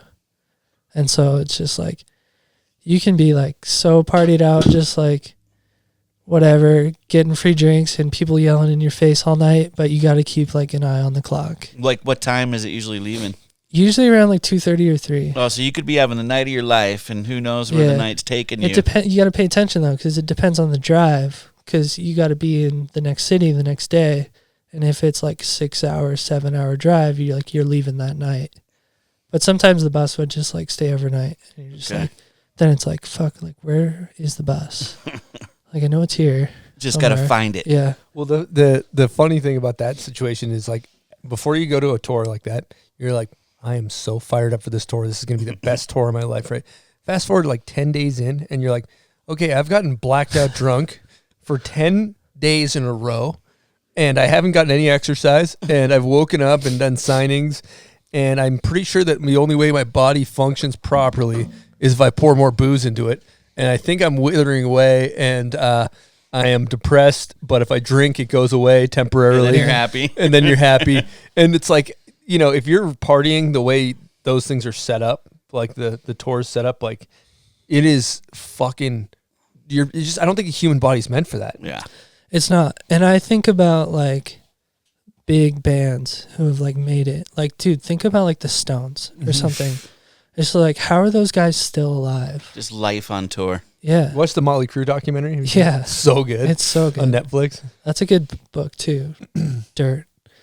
But yeah, I don't know. Like thinking about that, like putting it into perspective, like we're definitely like greenhorns, you know, like 10 days. That's like nothing. Yeah, compared to their like 6-month tour. Yeah. Did you ever miss the bus? No, I was good at making the bus. Did anyone miss the bus? Did you ever, do you see him again? Do they catch up? They got it. Like, dude, John Jay always missed the bus. And he was like chill about it too. He's like, oh, I'll fly. Take a train or fly, just whatever. Guys, yeah. You see him 2 stops later. Yeah. That'd be sick, always missing the bus, but then you're at the bar on time. I remember like Hans and Aspen, they were missing the bus a lot too. I could imagine that. Yeah. It's easy to get lost. One thing I'd like to pivot. Let's pivot.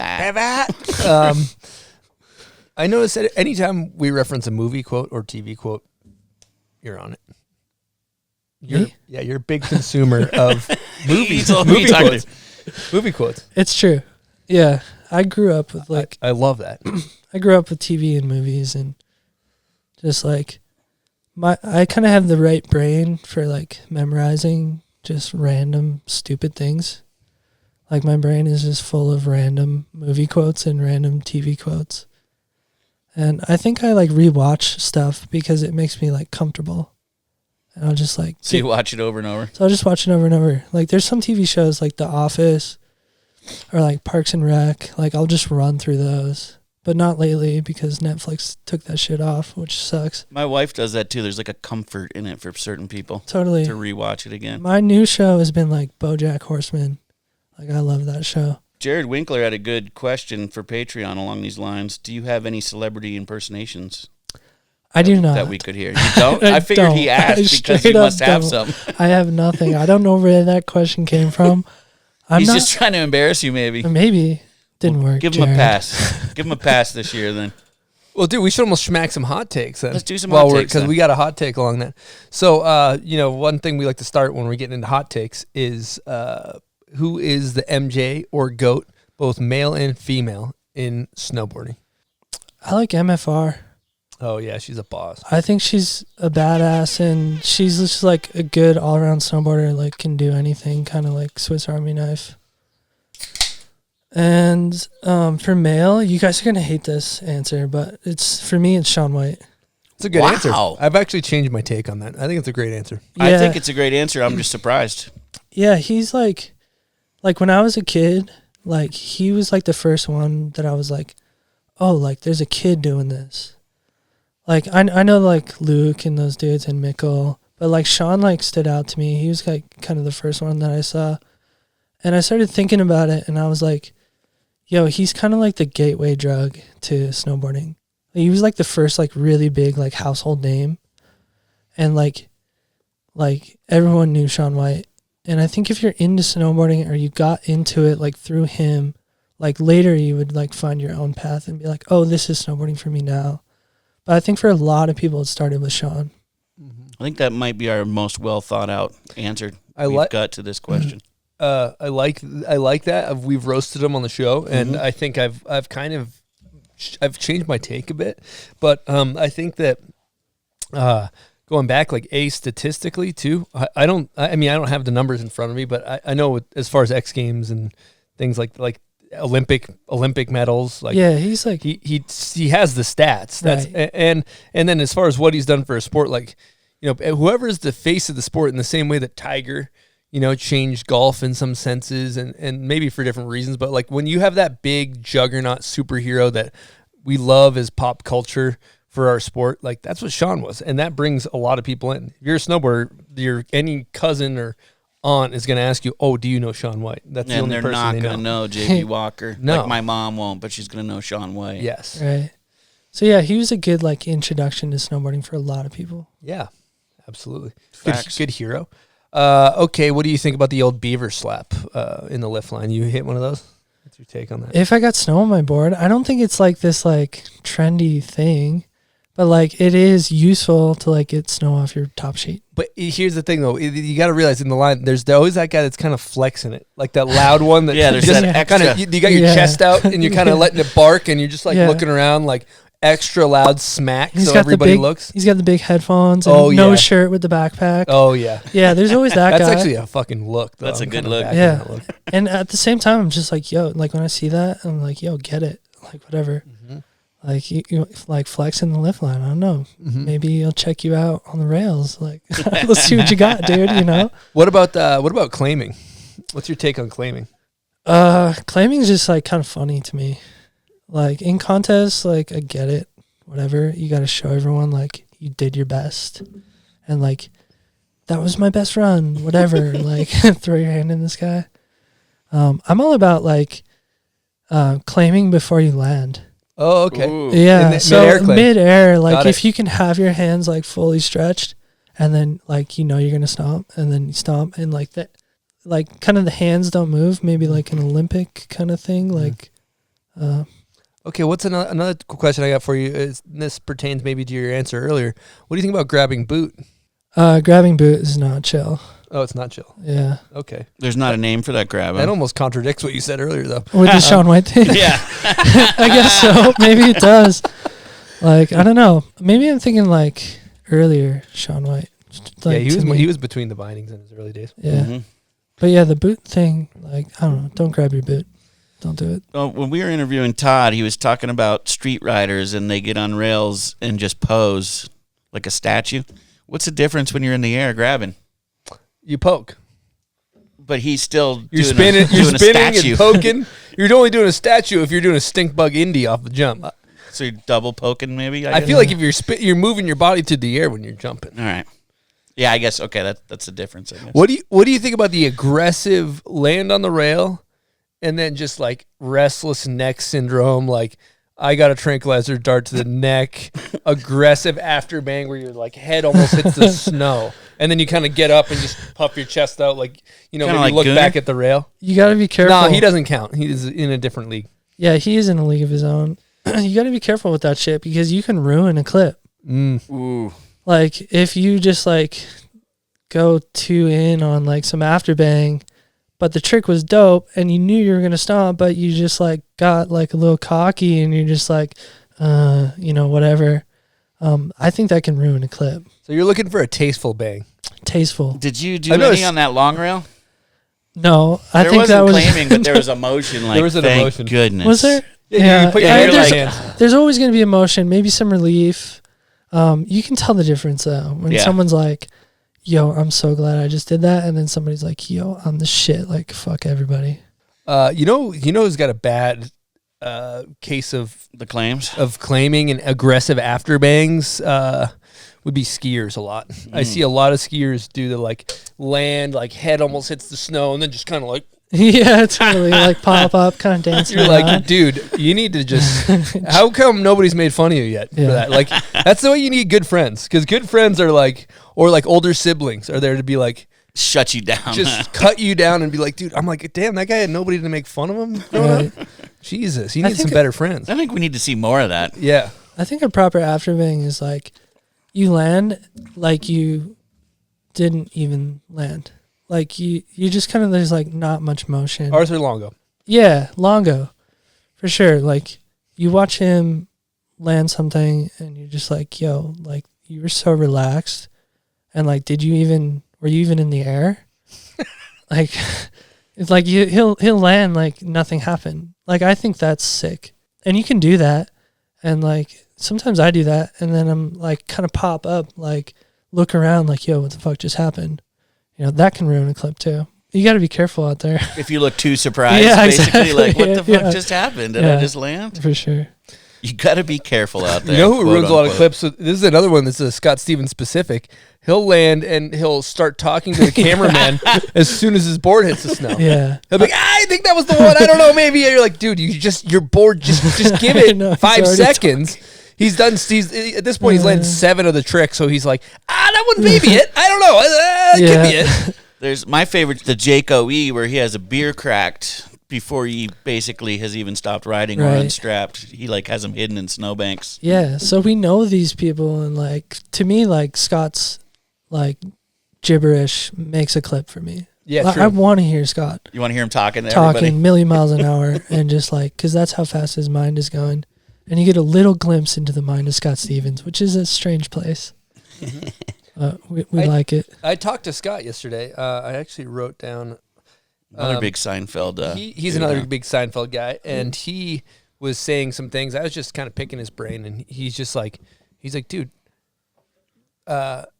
he is one of the most underrated, I don't know exactly dudes to ever do it. Like, you forget that Cocard will go do a front 1080 double cork on a giant cheese wedge and then also lip slide the longest lip slide ever done or whatever.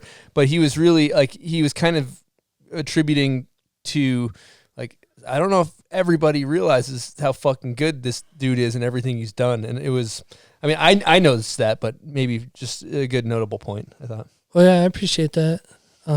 Definitely just, I don't know. I'm trying to like be as good as I can be. That's like all I really care about. I don't want to be like taking up space. And I've heard people say that before, and I think it's pretty true. There's a lot of people that want to be where you're at. And if you're just like half-assing it, like, I don't know. I think maybe you should step down. Like, you got to go out and just like push yourself and try shit that you normally don't try.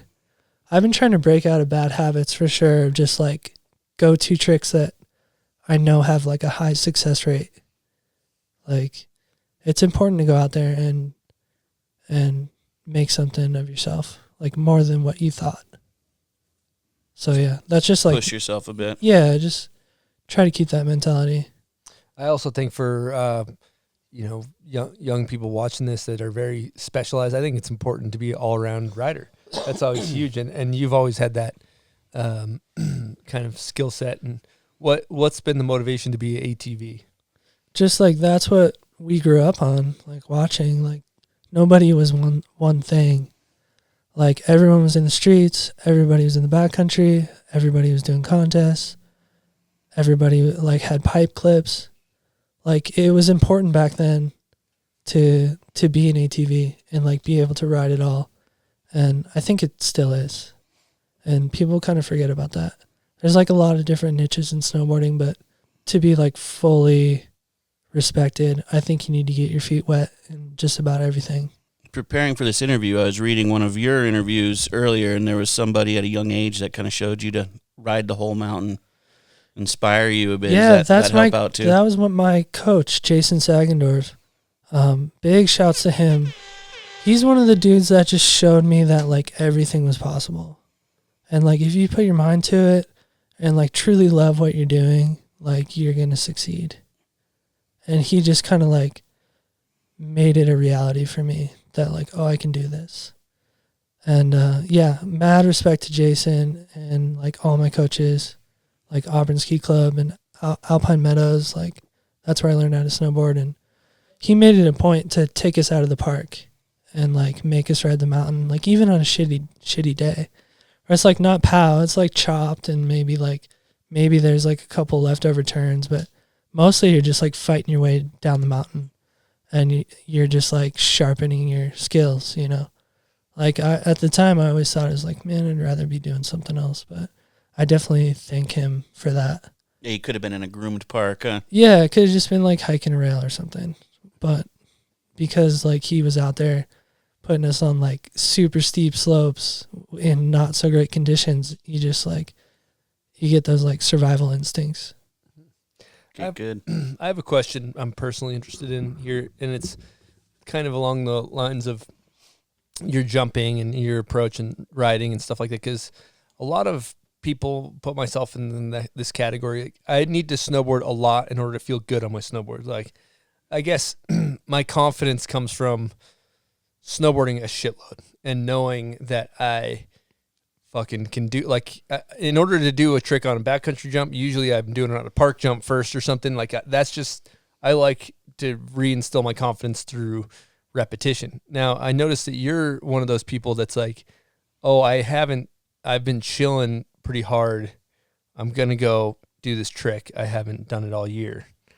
Like, how do you get the confidence to try those tricks? Like, that's kind of what I'm asking. Yeah, I don't know. It's kind of just like in the moment, I guess, and not thinking about it too much and just trusting that you have the skill and you have like some sort of repetition. Like, even if it's pretty buried, like it's still there. And like just using that muscle memory, I guess. Yeah, you did get good at a young age. When I think about you, you've been doing switchback nines for fucking 15 years. Totally, dude. And That's so you forget, like, oh yeah, Cocard he has good fundamentals. the switchback 9 thing is definitely something that I think I'll be able to dust off for like as long as I can stand. Like that one's so deep. 92 years old. Oh, you want to get the that door? someone We I- have a surprise. We have a surprise guest here. What? We got another surprise. So I heard that you're really into spicy foods, Oh no. and so Austin Granger is here. Austin Traeger Grill's chef. Grange. Oh no. Come on dude. over, Grange. And Granger prepared some extremely spicy food for you. Here, Grange, come sit back here with us. You might like some spicy food. Come back behind the table here. I think I know who told you that. Yeah. Yeah, you do a little squelch. Do a little squelching. What do we got here, Grange? You got to talk into the microphone here. Here, talk into this one. How far away do I stand? Like right back That's there. good, yeah. Or you might have to crouch down because I don't know about that. Crouching Tiger, Hidden Granger. Crouch down. Hey guys. What up? What do we got going on? Yo. So Brandon, I don't know if I'm ready for this, dude. it's about it's 15 minutes before lunch, noontime. Yeah, you're right. And you might be like shitting fire later, but I don't know. It's gonna be better than a cricket. But this is like it's not like it's just like eating one of those hot peppers right there. It's pretty good shit. He already ate one of these. He already ate cricket. You had a cricket? Yeah, the cricket. It was pretty good. So let me see. You want to know what's on the menu here? Yeah, what do we Hit got? me with This it. is like a little opening course. So this is a deconstructed Caesar salad. Okay. Which is just, it's actually a fucking Caesar salad wrapped in lettuce with more lettuce inside. But it's got a scorpion chili oil that I made for my garden last year. Okay. That's whipped in with Caesar dressing. And then it's got a bunch of dehydrated ghost pepper chili flakes on top. Wow. And the croutons are also tossed in another chili oil. And this is just kind of some accoutrement for next to it. This is some accoutrement. If you will. This guy. How the fuck you say it? Dude, he's got the cooking shit on lock. This is like I can't remember the name of this pepper from last year I grew. It's like a zombie apocalypse pepper or some fucking crazy thing. But Don't touch your eyes. don't touch your eyes or your dick after. Did you have the scorpion burn stab the pepper or what? So yeah. Basically, it gets inseminated with the scorpion venom. Yeah. Woo. This doesn't have hot shit on it. It's got peppers That's a on little less on the side. This is just I mean, it's very edible. I mean, pour it feel over. free to eat one of those peppers, but What's the hot shit? so you just pick it up like a little lettuce wrap. The hot shit on there is mixed in with the Caesar dressing. So it's your classic Caesar. It's got some good got like beverages for this anchovies. No, I did not bring any beverages. But Do we need milk? Milk or milk? Milk. We need. Mel Gibson or Did I say it wrong? Do you still have any Mountain Dew? we got water. We got liquid death. We got liquid death. Okay. This and then- actually looks more like That's like liquid pretty- death. Yeah, that stuff's pretty good. Yeah. So and is then, the wrap hot on its own? The what? The lettuce wrap, is that hot on its It's own? pretty hot, yeah. Yeah. Because the dressing, the croutons. I'm just and, gonna see what I'm working with like, first. It's very flavorful, but it's Yeah. gonna make you sweat a bit. Okay. And then the other stuff here. This is like another like pepper salt I made. Let me go get the other two things. Yeah, perfect. Oh, There's more? Yeah, there's a couple. It's turning into that show Hot Wings. Yeah, it is. Granger's the man. He's gonna be cooking at my wedding this summer. That's Beautiful. awesome. Yeah, he's doing the reception. That's a nice call. Get him in there. He is every time he's ever hosted an event. It's delicious. That's a pro tip. Getting Grange involved. I think you can go ahead and let it rip. Okay. So yeah, thank Brandon Rigo for fucking you over by telling us Saying that he liked the hot stuff. He appears to be doing okay for the listeners. He's chewing. Well, that was one bite. Okay, I'm starting to feel it Okay. in the tongue. Okay, it seems like it might. Remember be a not to little bit rub sore. your eyes Yeah, don't rub or your touch your eyes. balls. You're not gonna want to rub your brown eye. I heard you get beet red, according to Rigo. When Oh, you he eat hot food. turns red. I just start to sweat. You'll see it under my eyes, which is like don't touch your eyes, but like my eyes like start to sweat. So it's kind of tough. That's actually that's really nice. Yeah, it's pretty mellow. That is a good spice. Okay, so And flavor is like on point. Oh, wow. Oh shit! Well, looks like we got a whole. We got snacking. What do we got? Some steak? So we got this is some garlic bread that has another very spicy butter on it. That one is scorpion chili and ghost pepper and habanero. Okay. Then we have our duck fat that is infused with more ghost peppers and chili peppers. Look at this feast we got on the table Yeah. here. This is like Thanksgiving Day dinner for. I might grab a wrap. Yeah, hit a wrap. Just try it out. I think while we're doing this, might as well answer some questions while you're eating the hot chip. Try the garlic bread. So let's see if you can answer. We have a guest question from Mike Rav. Along the lines of some stuff we were talking about earlier. That's pretty spicy. Let's see if you can answer that while you're going through the spice vortex. Here we go. Hello, Brandon, Chris, and Eastone. I have a question for Brandon. I'm just wondering if he's ever been in a scenario where he said out loud verbally that he hoped that someday he could find a drummer to jam with. And then in that same moment, somebody knocked on the garage door saying that they would be down to play drums. Just wondering if he's ever been in that scenario, and if so, how did it turn out over time, and what was that person like? Okay, thank you guys. See ya. Drummer Dave. That really happened? That happened. Rav and I were in the garage. I think we were working on EP or Future Mystic, but I think it was EP. The duck? The bread. Holy hell. The bread's good. And it was Rav playing bass and I was playing guitar, and I was like, yo, man, I wish we had a drummer. And we had a drum set in the garage, but we just didn't have anybody to play it. And literally, as I said that, somebody knocked on the garage door. And I'm like, who the hell is coming over? I didn't invite anybody over. And I crack open the door and poke my head out. And the first thing I thought was like, oh, whoa, this is like the first homeless dude that I've seen in Tahoe Donner, which is like our, like the housing area, like where I was living. And it's kind of like hoity-toity, like vacation home style. And he poked his head in, and he just like said like some gibberish, kind of like, oh, you already got one in here. And he's like kind of talking really fast. And I was like, oh, you mean the drum set? He's like, yeah. I used to play like, I was a really good drummer, and I heard the guitar and bass like when I was walking by your house. And this guy comes in, and all I could really be like was like, yo, dude, like, come on in, like, let's see what you got, kind of thing. And he sat down and he started playing, and you could tell like he was rusty, like he hadn't played in a couple of years, maybe like 5 or 6 years, but he was good. He had like some chops, and he had good rhythm, and he just started playing some like really complicated beats like right off the bat. And so we started jamming with him, and it just kind of became a thing.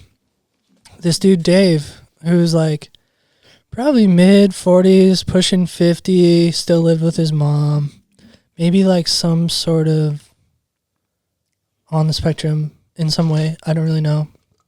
Didn't really get into it with him, but he became a friend. Like, because he would walk home from work every day, and my house was like on his route. And so if he heard me in the garage, like playing, or like heard the amps or whatever, he'd just come knocking and come sit down and play. And I tried to get him to like come to one of our shows and like come sit down for a song and like play a song. He never showed up, but super random thing that just happened. And like at first I was a little weirded out by this dude, but eventually was able to see like, oh, this guy's just like a little bit different. And it was sick. Living there, he'd come by probably once a week. He just heard you guys. And just play drums. And then he started coming by just to hang out. And like, I was maybe a little bit uncomfortable at first, because I don't know this guy. But as I got to know him, I was like, okay, you're cool. And I would like give him weed and stuff. He'd like ask me for weed and whatever. And he's just a rad, cool dude. That's cool you gave him a chance. Yeah. He was probably pretty stoked to hang out with you guys. I think it's important to give people a chance. Yeah, not take them on face value. Right. And just be open-minded with new people. That duck is hitting in a good way. Yeah, dude, Granger is insane. Like, I think Granger deserves the super air horn. Yeah. Let's give it to him. Fitting. Yeah. That duck's like cooked to perfection with the perfect spice level. But anyways, back to Rav's question. I was just like, it was just so funny that at that moment when we're like, yo, wish we had a drummer. You actually said that to each other? Said it out loud.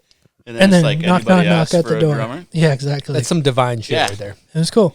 Synchronicity right there in life. You ask and you shall receive. That's right. You know, it's a cool take. You know, I read quite a bit, and my favorite author is Robert Greene, and it's tough stuff to digest at times, but it's good. But his kind of main takeaway would be that all humans are inherently interesting, and if you can go through the world and realize that all humans are inherently like interesting, you know, it's like a superpower.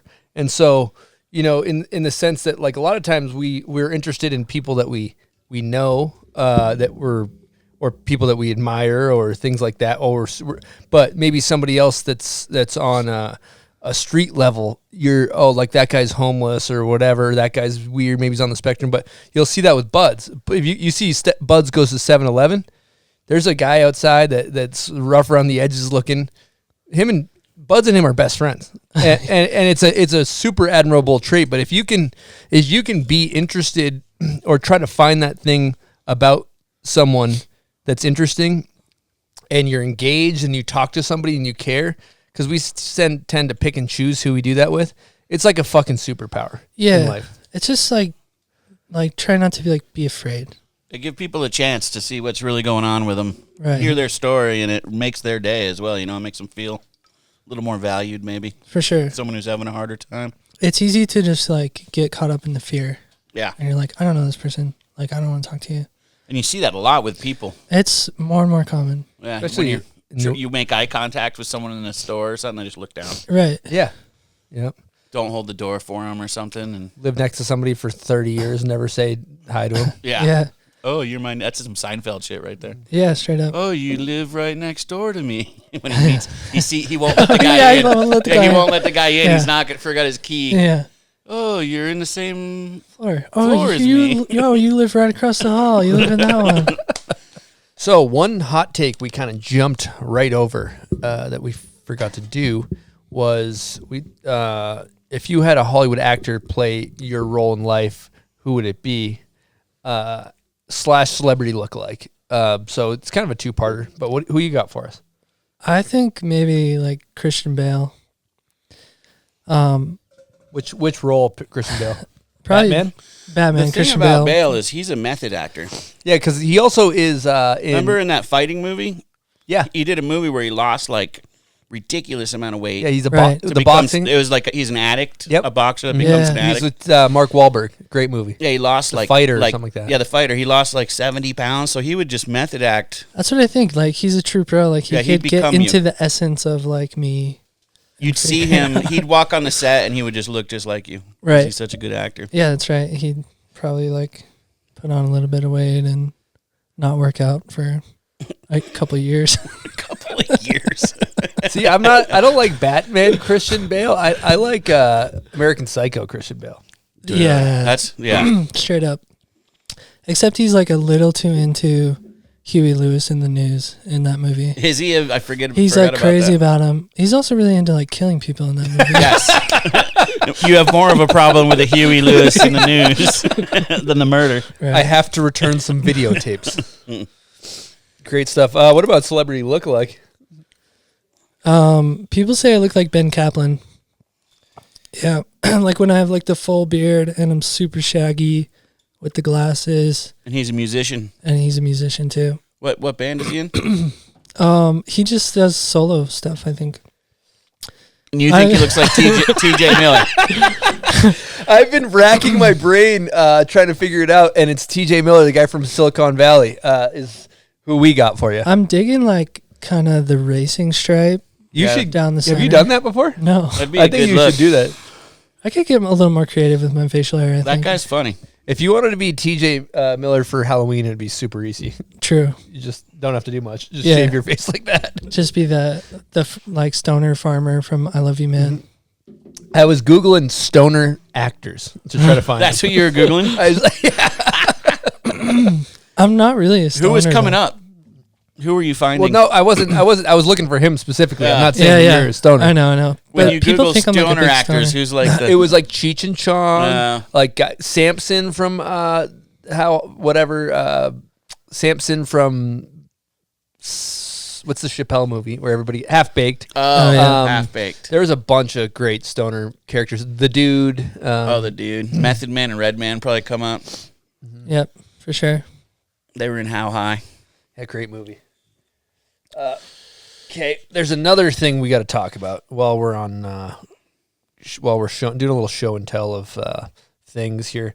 Show and tell of things. We're gonna do a little show and tell of things. I got like cricket legs stuck in my teeth. Cricket, steak, pepper flakes, scorpion. This venom. thing's been a whole whole fucking. It's been an adventure.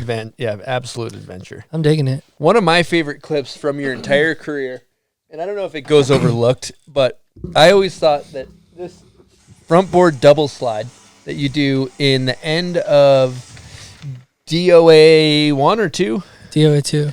DOA 2 is one of the most dangerous tricks because a lot of people don't realize, like, it's like you're committing to the middle of the stairs on that. Like, the amount of things that can go wrong on that trick is fucking crazy. And I don't know. I just put myself in the shoes of trying that, and it would be absolutely terrifying. It was absolutely terrifying. But the trick that I had in mind first was going to be like this like battle. Like I just knew it. I wanted to just like board slide 270. Oh yeah, that didn't happen. That thing puts you into the ground. I was hitting the ground so fast. I was like, this isn't going to happen. I can like beat the hell out of myself. Double slide or? Double slide. Yep. I can try this for like hours and just beat the crap out of myself. And like, I'm not going to get this. And so, and Dangler wanted me to front board. And I was just like trying to work up to it. And finally realized that I'd rather do the sketchy trick than take like a beating and just battle and not get anything that day. But yeah, that was terrifying, dude. I definitely clipped like I think maybe the second time I tried it, clipped Your my heel tail. edge? Yeah, your tail. And ended up in the stairs, luckily on my board, and made it all the way down. It was all good. But yeah, that was a terrifying one. You almost have to think of it like a back lip. Yeah. Yeah, it's so like opposite of like what you normally want to do. Like you want to commit to a side of the rail as opposed to just trust fall, basically like jump to the middle and just trust that your nose and tail are going to be like the right distance away. But yeah, that was a cool spot. That was the last spot of that trip. And I didn't get much on that trip, but I left with that and I was like, okay, at least I got that. It's like a front board and a back lip at the same time. Yeah. And, you know, going up, just the way you naturally, on a back lip or front board, you can kind of start turning your board earlier. On a double slide, you have to really get up and over the whole thing, both rails, and then turn. And if you clip on the way up, you're just basically in this devastatingly sketchy zone. Yeah, it's up for grabs from there. And that thing has metal stairs too, huh? I think so, yeah. Okay. Disaster area. Well, one topic I think we should cover is I know that you've had some life struggles as of late, and we should get into that.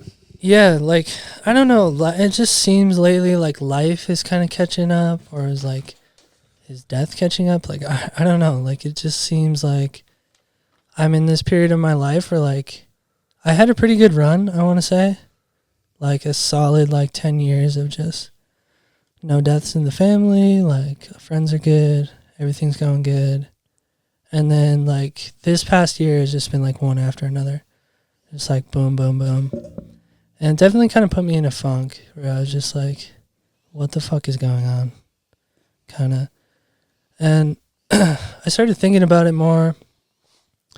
And I think like with the pandemic and just like the stress of the election and just all that crazy bullshit that went on, like I feel like there's like some residual effects from that, where people are like really feeling that, but not really like knowing they're feeling it or not able to talk about it. And there's just like a lot of things that are like pent up and seems like emotions like being repressed and just pushed down. Cause like that's what we were taught when we were kids. You know, you're a man, you're supposed to be tough. Like, don't cry, like hugs, or handshakes, not hugs, kind of. And that's the way I was brought up.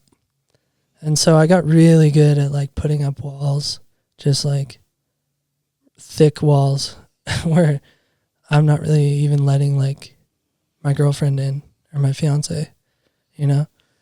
And so I think that stuff like can really like come back to haunt you and just like bite you in the ass. And I'm trying to like be more open with feeling and just being more willing to feel, I guess, and not get caught up in like try not to cry. Like, dude, I've cried like so much in the last 3 months, more than I have like my entire life. And like, yeah, I don't know. We're just like taught that that's like not okay, or you're a pussy or whatever. But it's been helping me to just like open up and just cry. And so I've been like trying to do that more and just being like more real with like myself and the people around me, like the people that I care about, and just not trying to be like this tough guy. But yeah, it's been a long road, and it's going to be a journey for sure. Like healing is like, it's tough and it takes a long time. Like one of my best friends just committed suicide, and like that shit's like so hard. It's still hard to talk about. Like when you lose somebody like that, there's like a lot of questions, like what could I have done differently? And maybe I wasn't like the best friend. And, you know, I think that's a really natural emotion and like a natural thought process to go through. And, yeah, it's just tough to do that shit on your own. It's really tough. And like, I'm learning, like, you got to reach out and you got to just like talk about this shit. And it's super important to be open with like, yeah, the people that you like really care about. So yeah, I've been like just working on that. And I think it's crazy with all the suicides that are going on right now. And it makes me feel like there's like this like mental health crisis. Like, I don't know, it just like, maybe it's getting old, and like that's the thing with getting old is like the longer you live, like the more you see people go. But it seems like, at least with the suicides, like it's happening at like a faster rate. Like it's more rapid. Mm-hmm. And I think there's something to that. And I think it's like this, maybe the stress of like society and the stress from like all the shit that's going on. And yeah, it's just important for us to talk about it. Like we should be super open with each other. And suicide is crazy, dude. Like, I think it's 1 millisecond of like loss and judgment. And like, it's a decision that you can't take back, you know? And I'd like to think that a lot of people who have left us like that would take it back. But everybody's going through their shit, and you don't know what it is because everybody's like pretty closed off, you know? And I think just like being more real about it and talking about it might help people who are feeling those feelings. Like, I've felt them. Like, I don't know about you guys. I've heard people come on the show and like talk about it and like they felt it. Like, it's easy to feel that. And it's like too easy almost to make that decision. The one that you can't take back. And it's just like scary. I don't know. It's crazy times, and like we got to be here for each other for sure. And people come on here and talk about that, and I'd like to talk about, it feels good to talk about it too. I think everybody kind of needs to be talking about it. Unfortunately, that person thinks in their mind that they're making a decision that's going to help out everyone around them, and they don't realize that it's the total opposite, man. That if they can get through that hard time, it's going to be way better, and they just think, oh, maybe my wife will be better without me. Right. We won't have these problems, and then they make that decision they can't take back, and yeah, and it sucks for everybody around. Yeah, I was asking my doctor once, like, is it normal to have so many people die that you know? Because all of us, I mean, look at us in this past year even. We've all had people pass away. And my doctor was claiming we're different than a lot of people because we travel so much. We meet so many people. Like, our world's not just in our vicinity. You know, we have friends all over the place. So our radius of friendship's so much larger that we're going to know more people from different areas. Therefore, more people are going to pass away that we know and all that. That's a good point. That's so true. Because a lot of people only know their who they work with in this one town. We know people all over the world. Also, going back to the stigma of suicide, there's, you look at the highest demographic of people that are killing themselves as dudes that are our age generally is the highest. So you ask yourself, why is that? Well, we grew up in a stigma, like you said, where it's not okay to talk about, right? It's something that you bury, that you don't, and when you bury it, it comes out in other ways, be it substance abuse, physical, whatever drug or thing you use to compensate, it seeps out in those ways when you don't cry, when you don't talk about it. Right. And from my experience, I'm beating a dead horse. I like to come on. I made a decision to not drink, and on that pathway, it's annoying. I talk about it a lot, but it's important for me, for people to hear. So in that path, I ended up doing AA. And what you do in AA is you go to there's 20 people sitting around in a circle, and they're talking about how they, there's a subject essentially, and everybody kind of chimes in on the subject. Like, oh, this is my experience that happened here. And you realize, holy fuck, the guy next to me feels the exact same way I do.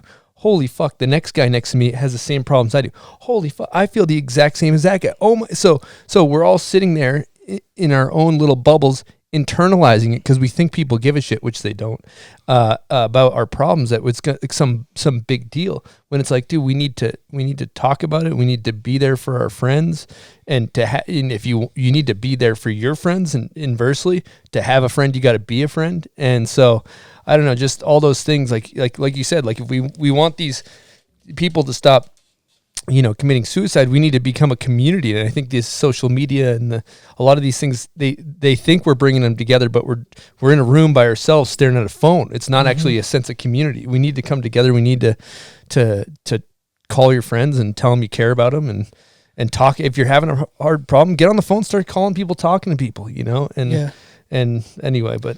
And also, when you get those calls, like, take the time to, like, really, give that person, like, your full attention and all your time, no matter what you're doing. Like, that's something that I've learned too.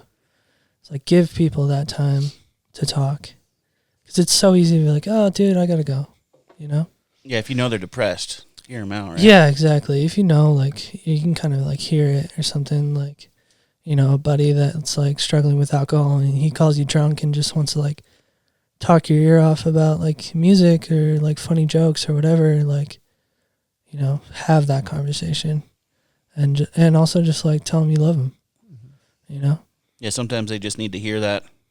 For sure. That one time, that one moment could get them through that one night. Yeah, or like you said, like, talk about your problems too, and it's therapeutic for you as well. Just having that conversation is beneficial for everybody. Mm-hmm.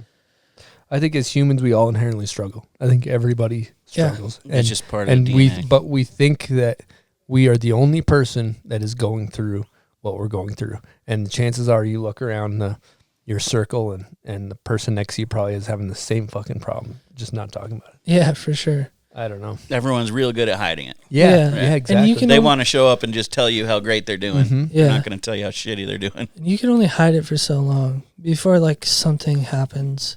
Like, dude, anybody can snap. Mm-hmm. Like, that's something that I've learned over the past year, is like your good homie can, like, seem totally fine and just, like, be super level-headed, and like it's easy to kind of just lose yourself. It's a little like too easy, you know. Like I struggle with reality, especially in this day and age. It's like trying to decipher like what's real and what's not. Like, dude, it's hard. Like there's so much going on, and it's just easy to lose your way. Super easy. Also, going back to what you said earlier too about should and could and would, should have done something different and could. Those are essentially like toxic words. Totally. And so like I should have, like, and that also that creates more struggling, because you're saying there's a lack of acceptance. It's like it happened, and it happened the way it did, and there's some room.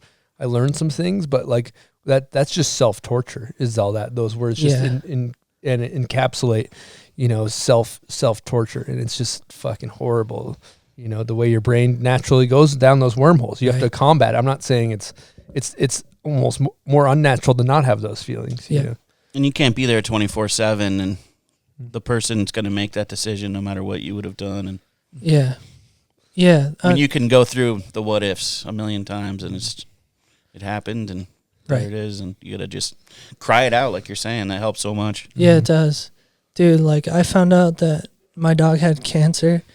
I don't know why I'm like laughing about that. It's not funny, but like I was in the backcountry, and just like I got the call from Taylor, and I just like broke down like crying, and like I was with like my friends, and I was a little bit embarrassed, but like they were like, "Yo, dude, it's okay," and I was like crying so hard to the point where like I thought I was like, you know what, this is probably more than just compounds, my dog. right?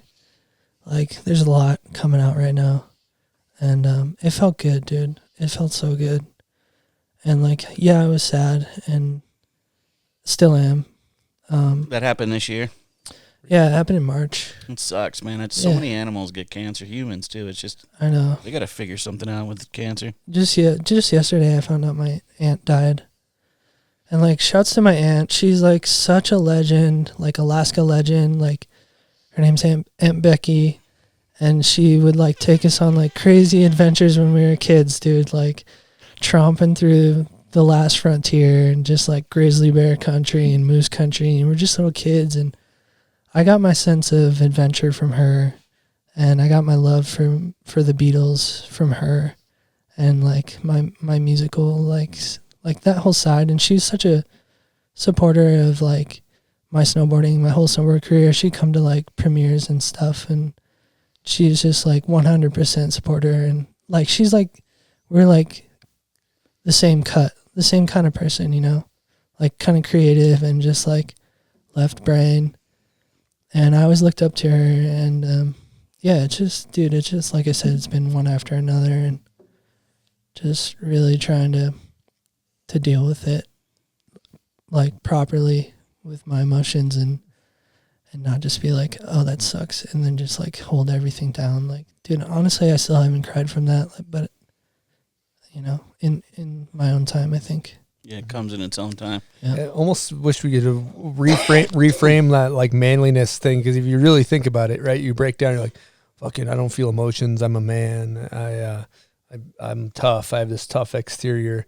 And you just bury and shove. And really, that's not manly. You're not really looking at, you're just being avoidant at that point. Yeah. You're literally just being avoidant. Like, there's really, it's kind of manly to just, to feel it and actually face it and take a look at it. Totally. And that's you know, manly is a shitty term to use in general, but just changing that stigma would be pretty sick, you know? I think so too. That's a way better way to look at it.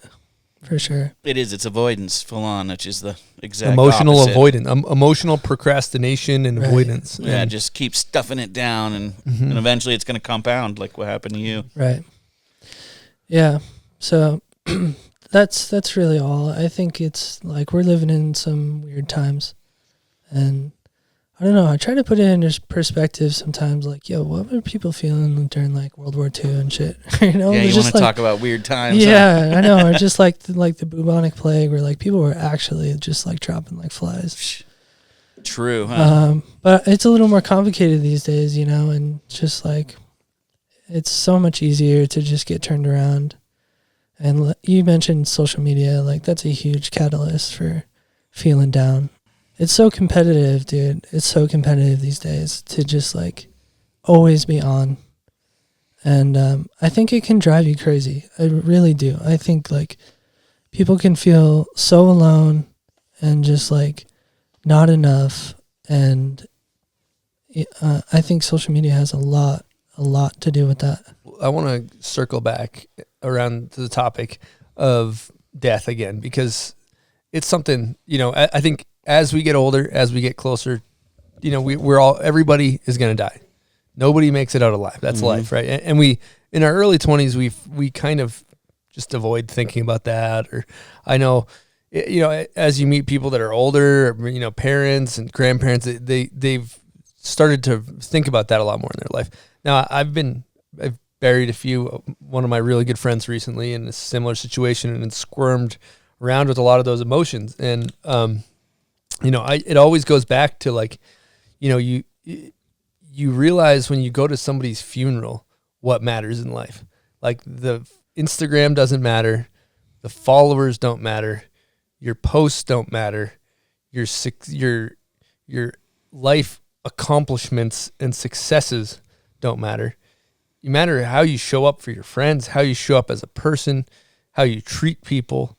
Those relationships are what you have. And sure, you can inspire people in other ways and things of that nature, but it's like, life's short, dude. Fucking be cool. Don't be a dickhead. Don't be an asshole. And it's that easy. And like that, but life's short. It's like, dude, I don't got time for a lot of this. A lot of the bullshit I see on social media, like outrage culture about every direction. I'm not saying in any particular, just blanket outrage culture on the internet. It's like, I just don't got time for that. Life's short. I'm going to be in the fucking dirt soon, dude. Yeah. I'm not trying to take all my energy and put it towards this minor, in my opinion, minor problem. Like it doesn't serve me because I only got a fucking limited time out here. We got to get it in. And there's already, people that are our friends that are, they already punched their ticket, When you go to a friend's funeral, or like family's funeral, it definitely puts things into perspective where you're just like, fuck, man. Like, yeah, like you said, life's short. And like, if you're not like loving what you're doing or like in love with somebody or like, you gotta switch it up. You gotta figure out what you're doing. Because if you're just spinning your wheels and life's kind of passing you by and, it's easy to go down the wrong path, like here and there. But, it just puts that into perspective. You're just like, dude, I need to like live and like for myself and for the people who can't anymore. And yeah, I don't know. You said it best. But I mean, the best way to honor your friend is to fucking live life to the fullest, period. Yeah. That's it. Like, however your belief system's based, but if they're looking down on you, like the best way to honor your friend is to fucking get some for the people that can't. For sure. But it takes a minute. There's a process to get to that mindset. You don't just, you have to mourn and you have to suffer, and it doesn't just click. If you're somebody that's dealing with death, you will get past that feeling of remorse eventually, I think. I don't know. Yeah. In my experience. Like you said, everyone's going to die. Yeah. I was listening to a podcast recently about near-death experiences, and they were kind of going through all the different things that happen and how similar they are. And this lady put a book together about it. I'll put it in the show notes. And she was saying that when someone passes away, it's almost like when you get home from a night at the club and you take your clothes off and you jump in the shower, you're not thinking about those clothes. That person has moved on, and they're into the next process. Well, the rest of us sit here and mourn. Right. And so it's important to kind of remember that they're off on the next stage. Right. And they're experiencing whatever we're all going to experience, whatever it might be. Nobody knows. Totally. Nobody knows. But it seems like it's something, and there's a next level to this. Yeah. So it's important to remember that the person you're mourning for. Right. You're the group that's sitting here super bummed out, and they've moved on to something better, whether it's your dog or your aunt or your best friend. And just kind of keep that in the back of your head, because there's got to be a next level. Mm-hmm. And that's why we're calling it like a celebration of life as opposed to like a funeral or whatever it is, but like, it is like a graduation. And like you said, nobody but knows. Yeah, nobody knows. And no one's going to get to know until you're there. But but all we can do is just like celebrate the time that they had like with you. Yeah, I always find it so interesting hearing Vice the versa. stories about what people do get a glimpse of, and it's just so crazy how Yeah, it's trippy. so similar, and For sure. yeah, it's wild. So Yeah, maybe it's something when it's your time, it'll be some crazy adventure. Seems you know? peaceful for a lot of people. Yeah, super peaceful.